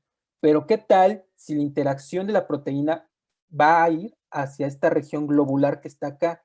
Los fluorocromos quedarían en distancia mucho más alejados. Quizás ahí no podría darse esa transferencia. Si tú lograras ver en una coinmunoprecipitación que sí está bajándose el complejo, es probablemente porque las interacciones donde están ocurriendo no permitan que los fluorocromos estén tan próximos para llevar a cabo esa excitación. Pero pues, en la inmunoprecipitación tú evidencias que sí están interaccionando. Por eso les dije, la inmunoprecipitación es la prueba estándar de oro porque con ella pueden ustedes definir 100% que sí hay interacción. Sin embargo, estas herramientas nos pueden ir sugiriendo para finalmente, pues, también ir comenzando a descartar hipótesis. ¿Sí, chicos? Ok, profesor, gracias. Entonces, ya como vimos este ejemplo, aquí lo que se especulaba era que P7 se unía a NC2. Entonces, cuando ustedes generan estas construcciones que llevan la secuencia P7 más el fluorocromo y NC2 y el otro fluorocromo en verde, y ustedes ya transfectan y ya se sintetizan las proteínas, cuando ustedes ven en el microscopio, pues básicamente lo que están viendo es si hay fluorescencia en rojo, cuando excitan, y después ven que hay fluorescencia en verde, es porque la energía de este sistema se transfirió y eso le sugiere que P7 está en cercanía con NS2. Y acá pues ya se ve otra cosa que es la mezcla de colores donde les hablan que efectivamente los fluorocromos espacialmente están cercanos y por estar tan cercanos, cuando ustedes analizan esto, pues se da la mezcla de colores que rojo y verde dan color amarillo. Eso es otra de las características del FRET. Si ven esta mezcla, es que también está ocurriendo esta posible asociación o cercanía. ¿Sí, chicos? ¿Dudas o preguntas de este ensayo? Profe, entonces cuando, o sea, hacemos bueno, utilizamos digamos, la cercanía, se demuestra que hay cercanía entre ambas proteínas. Entonces, para estar bien seguros de que está existiendo, digamos, una interacción, porque aquí por lo que se muestra, pues no hay interacción, sino que solamente una cercanía. Tendríamos que hacer, tendríamos que aplicar la otra prueba para ver realmente estar seguros de que se está llevando a cabo la interacción o no se está llevando a cabo. Así es, exacto. Si, por ejemplo, en el examen yo les pongo, esto es para visualizar, o sea, cuando ustedes quieren de alguna forma tener un resultado visual. ¿Por qué? Porque lo van a ver en el microscopio. Entonces, si en el examen yo les pongo, hay una hipótesis de que la proteína W está en cercanía en la membrana celular con la proteína, no sé, PKA, ¿no? Y que finalmente, si ustedes quieren saber si existe esa cercanía en la membrana, pues bueno, obviamente aquí con la visualización podrían sugerir, si la localización es más periférica, pues pueden ver si hay como tal la mezcla de colores que pues efectivamente podrían estar cercanas, ¿no? Entonces deben de checar qué es lo que se le pide en el examen para saber qué método utilizar. Si uno les dice interacción, FRET no es el sistema. Si uno les dice cercanía o localización, FRET podrían ocupar. ¿Ok? ¿Sí, chicos? ¿Dudas, preguntas de esta técnica? Sino para pasar a la siguiente. No, profesor. Ok. Bueno. Las siguientes dos técnicas nos hablan de unos métodos para identificar, digamos, de manera en masa, si existe la interacción de una proteína con una gran cantidad de proteínas. ¿Por qué? Porque el sistema nos va a permitir definir eso sin utilizar, por ejemplo, anticuerpos, que son bastante caros. Como les digo, un anticuerpo oscila entre los 10,000 pesos, y si ustedes quieren evaluar si una proteína interactúa con 7, 8, 9, pues ya es mucho dinero. Ahora, si quieren evaluar si interactúan con 400, pues imagínense.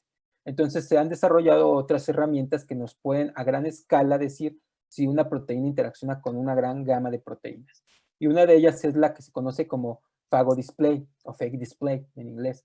¿Y en qué consiste esto? Pues esto consiste, como dice la técnica, fagos, utilizando los fagos filamentosos, que básicamente son estas estructuras que vemos aquí. Como buenos fagos, hay proteínas que están generando la envoltura. Y estas proteínas podemos utilizarlas como un sistema de puente o conexión para poder fusionar aquí una proteína de interés. Entonces, ¿qué es lo que se realizó?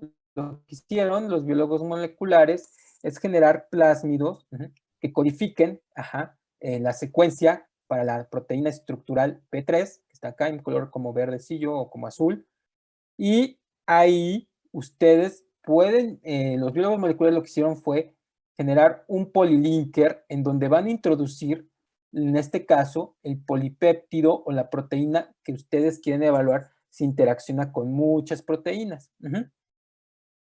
Entonces, después de esto se te generan estas construcciones y lo que se hace ahora es, pues, transformar estos sistemas para finalmente tener lo siguiente. Hasta aquí hay duda de cómo consiste este sistema. O sea, ahorita tienen plásmidos que van a llevar como tal la secuencia que codifica para una proteína estructural que va a estar fusionada con su proteína de interés que quieren evaluar si interacciona con muchas proteínas. ¿Sí, chicos? Sí. Ok. Bueno, ¿y en qué consiste esta técnica? Pues en lo siguiente. Entonces, aquí lo que ustedes van a hacer es una librería de fagos. Y obviamente lo primero que tienen que hacer es la generación de esta librería de plásmidos que llevan en este caso, pues la secuencia que va a codificar para la proteína estructural, y cada uno de estos plásmidos, aparte de llevar esa secuencia que codifica para la proteína estructural, va a llevar una secuencia de interés con la cual ustedes quieren saber si interacciona una proteína en particular. ¿Sí, chicos? Entonces, esto lo hacen a partir, pues, de clonación. Por ejemplo, aquí ustedes tienen un linfocito, extraen todos los RNAs mensajeros, hacen finalmente cDNA y finalmente por PCR amplifican todos estos fragmentos y aquí tienen su plásmido, el cual, pues, obviamente, ambos con enzimas de restricción, lo generan, lo abren, lo linearizan y finalmente con una ligasa pues ya tienen toda esta librería de plásmidos que llevan una secuencia en particular. ¿Sí, chicos? Y en común lleva, ¿sí? Pero, ¿qué lleva aparte? Dijo que es nuestra proteína de interés y una proteína estructural del fago. Ajá. Ah, ok, ya. Sí, mira. Bueno, no como tal la proteína, sino el gen que codifica la proteína estructural y el gen que codifica la secuencia de interés que quieren evaluar. Como está acá. Acá, por ejemplo, lo que quisieron hacer o lo que hicieron fue generar un montón de genes que son extraídos o que están expresados en los linfocitos. Y finalmente estos genes los clonaron en este plásmido que lleva en particular el gen que codifica para la proteína estructural del fago. ¿Sí, chicos? ¿Hasta aquí hay dudas o preguntas? ¿No? Muy bien. Ok. Entonces, ¿ahora qué sigue? Pues lo que sigue es, finalmente, pues transformar bacterias con estas secuencias. Van a transformar bacterias con estos plásmidos y además lo que necesitan aquí, recuerdan que utilizábamos algunas veces el término helper. Chicos, cuando vimos algunos sistemas de coexpresión, por ejemplo, el plásmido TI. A los ayudadores, sí. Exacto. Aquí lo que ustedes utilizan también son fagos helper. Estos fagos helper lo que van a hacer finalmente es ensamblarse y van a ensamblarse además con la proteína estructural que ustedes están metiendo en este sistema de los plásmidos. Y estas proteínas, a su vez, pues van a llevar la proteína de interés o las proteínas que ustedes van a querer evaluar si están interaccionando con otra. ¿Sí, chicos? ¿Sí me siguen hasta aquí? ¿Chicos? Sí, hasta aquí sí. Sí. Ok. Sí, Ok. profe. Entonces, al final ustedes lo que van a tener van a ser fagos. Ujú. Cada uno de estos fagos va a llevar pues la proteína estructural y cada uno de estos fagos va a llevar una proteína en particular que ustedes van a evaluar si interaccionan con otra. Ujú. ¿Sí, chicos? Entonces, ya que tienen sus fagos ensamblados y purificados, ahora lo que sigue es analizar si hay una interacción de la proteína que ustedes le pusieron. ¿Y cómo hacen eso? Pues ahora lo que hacen es inmovilizar la proteína target, es decir, la proteína que ustedes quieren evaluar con qué se interaccionan. Ujú. Y ahora, después de eso, lo que hacen es incubar estos fagos y finalmente por afinidad, pues si la proteína, en este caso de color azul, tiene afinidad por esta proteína de color magenta, pues finalmente se va a asociar. Si no tiene afinidad, pues, hay interacciones momentáneas, por favor, perdón, y finalmente ustedes con lavados astringentes, con sales y demás, pueden separar esas interacciones inespecíficas y solamente las interacciones de alta afinidad son las que se quedan o permanecen en esta interacción. ¿Sí, chicos? ¿Sí me siguieron hasta aquí? No, profe, yo me perdí en... Ok, Es que me cortó un poquito. ok, A partir de donde ya tiene su librería de... ok. De fagos. Ay, ajá. Hasta aquí ya también los fagos ensamblados ya también te quedó claro. Cada uno de ellos lleva la proteína que van a evaluar. ¿Sí, chicos? ¿Sí, Karen? Digo, Adriana. Adriana. Eso fue a través de... ¿qué? O, No, o todo esto. sí, todo eso. Ok, bueno. Muy bien. Entonces, ¿lo de la librería de los plásmidos te quedó claro? Sí. Ok. Con esta librería lo que vamos a hacer es transformar bacterias. Ujú. Y ahora lo que vamos a utilizar es un fago helper. El fago helper va a llevar toda la maquinaria, otras estructurales de los bacteriófagos, y después de esto lo que van a hacer es que se va a expresar la proteína estructural que ustedes fusionaron con las diferentes proteínas que van a estudiar. Ujú. Al final van a tener estos fagos ensamblados que pueden purificar, y estos fagos ensamblados lo que van a llevar, obviamente cada uno de ellos va a llevar una proteína diferente que va a estar fusionada con las proteínas estructurales, ¿sí, chicos? Después de eso, lo que sigue es evaluar con qué, o sea, la proteína target, es decir, la que quieren saber si está interaccionando con cada una de ellas. Entonces, pueden incubar los fagos con esta proteína que está inmovilizada en una resina y ahora después lo que hacen es dar lavados. ¿Por qué? Porque para eliminar aquellos fagos que no interaccionan por estas proteínas de manera específica. Lavan y finalmente seleccionan aquellos fagos que sí se unieron de manera específica por la interacción entre su proteína que llevan fusionada y la proteína target. Uh-huh. ¿Sí, chicos? Después de eso, lo que hacen con cambios de pH es eluir estas interacciones y quedarse con este fago. Uh-huh. Para volver a hacer o comprobar que está ocurriendo realmente esto, nuevamente hacen un ensayo de infección para generar otra vez fagos y vuelven a hacer este proceso para finalmente asegurarse que sí es una interacción específica. ¿Sí, chicos? Sí, ya. Ahora, después, ¿qué vamos a hacer? Pues van a tener finalmente en su screening aquellos fagos que interaccionaron de manera específica. Ahora, para conocer la identidad de la proteína, porque ustedes saben que aquí hay una proteína, pero no saben cuál es, de todas estas que clonaron, ¿sí, chicos? Para saber eso, pues ahora lo que se hace es obtener estos fagos, obtener su secuencia o el DNA, y finalmente secuenciar el DNA para saber qué proteína es la que se está uniendo de manera específica a este target. ¿Sí, chicos? Sí. ¿Sí?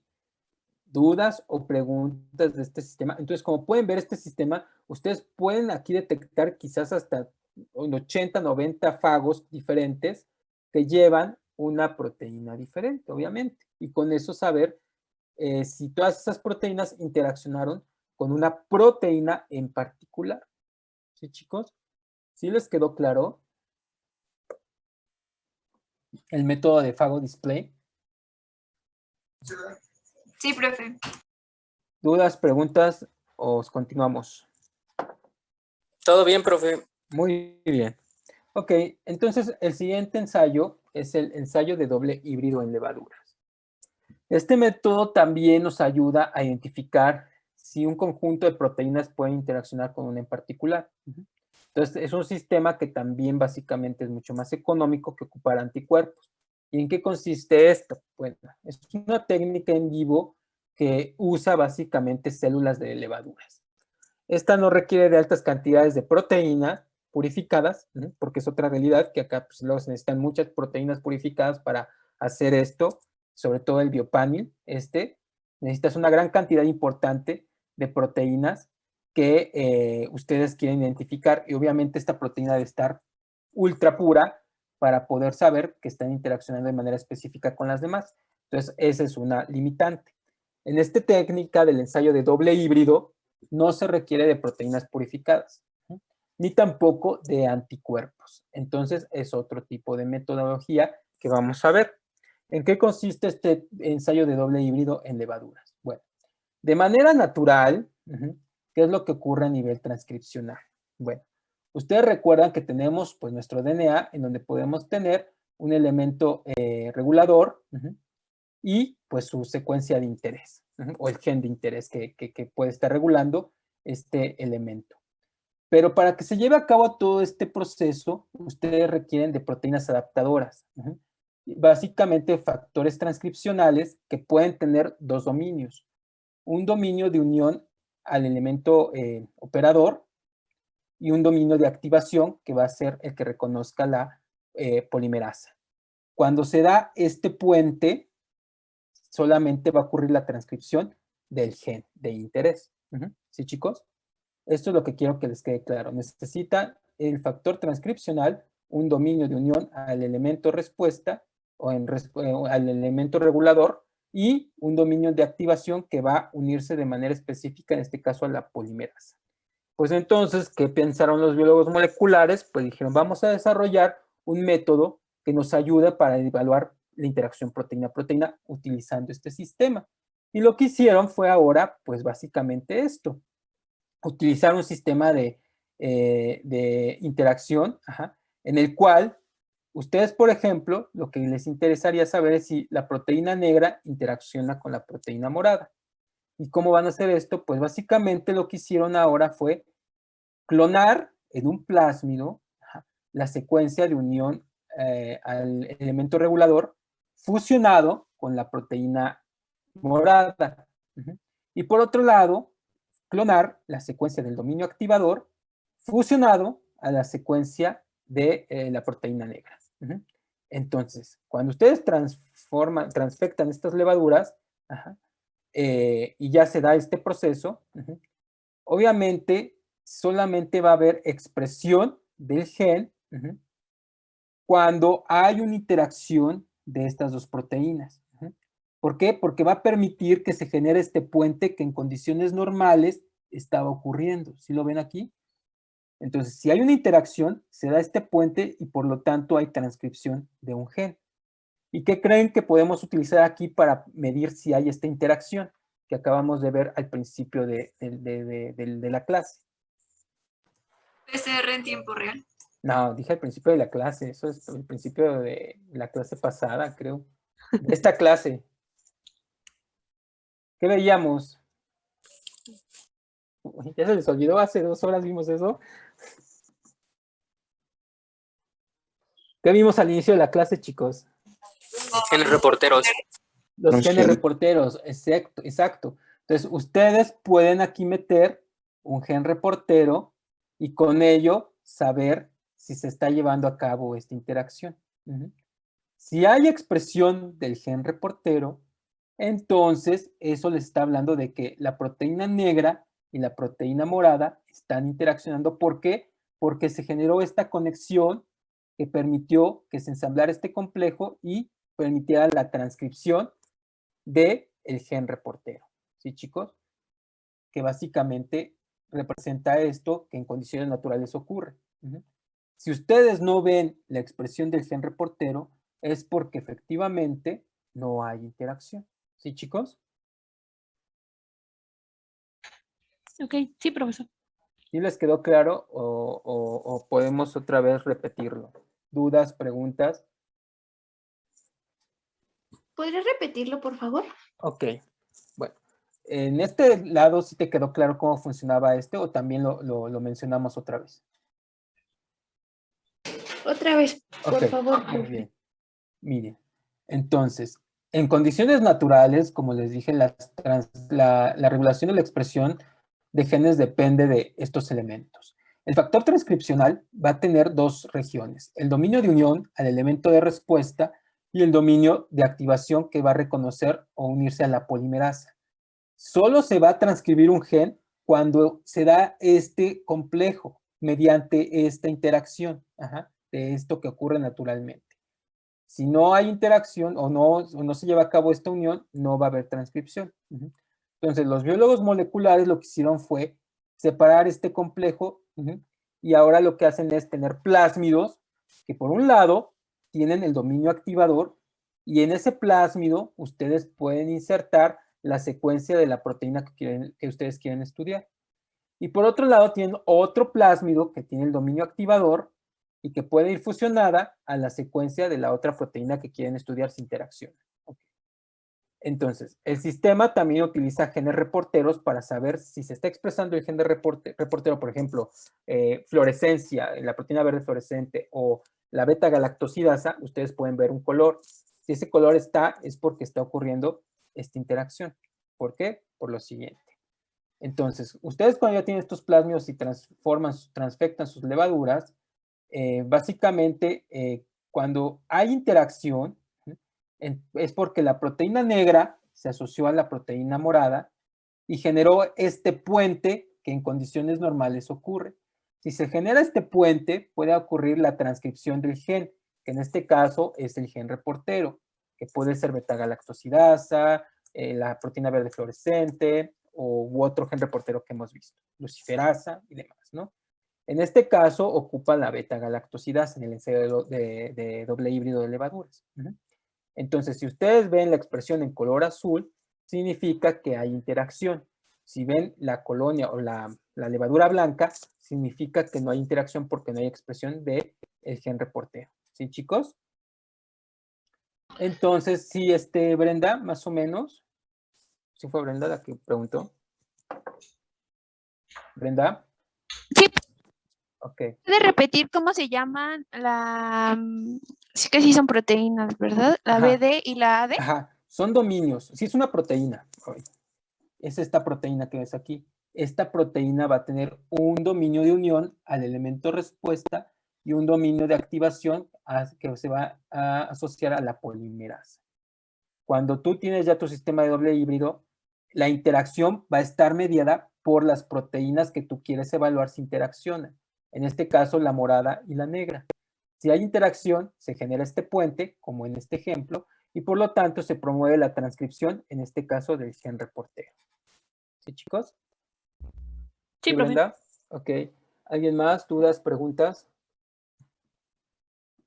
Gracias, profesor. Ok. Bueno, entonces continuamos. Profe. ¿Y qué? Ah, sí. ¿Qué pasó? Entonces, lo que nosotros introducimos a la levadura es la BD junto con la proteína morada. Ajá, el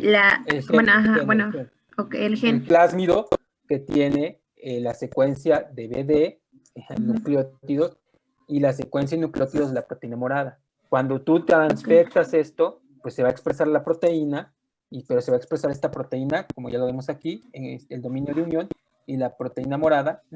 Y finalmente, cuando ya tienes el otro plásmido que expresa el dominio de activación y la proteína negra, si hay interacción y esto se asocia al DNA, va a promover la transcripción del gen reportero. Ok. ¿Sí, Guadalupe? Sí, profe, gracias. Bueno. ¿Alguien más? Ok. Entonces, bueno, lo vemos ya acá mejor. Este es un ensayo o ya el resultado que se tiene por un lado, ustedes van a tener, por ejemplo, esta hilera que ven si es la proteína CNX puede interaccionar con todos estos, ¿no? Esa es la hipótesis. Entonces, si nosotros decimos que vemos coloración en azul, significa que hay expresión del gen reportero. Entonces, aquí, ¿qué proteínas interaccionan con CNX? GST. La R. La GCT y la R.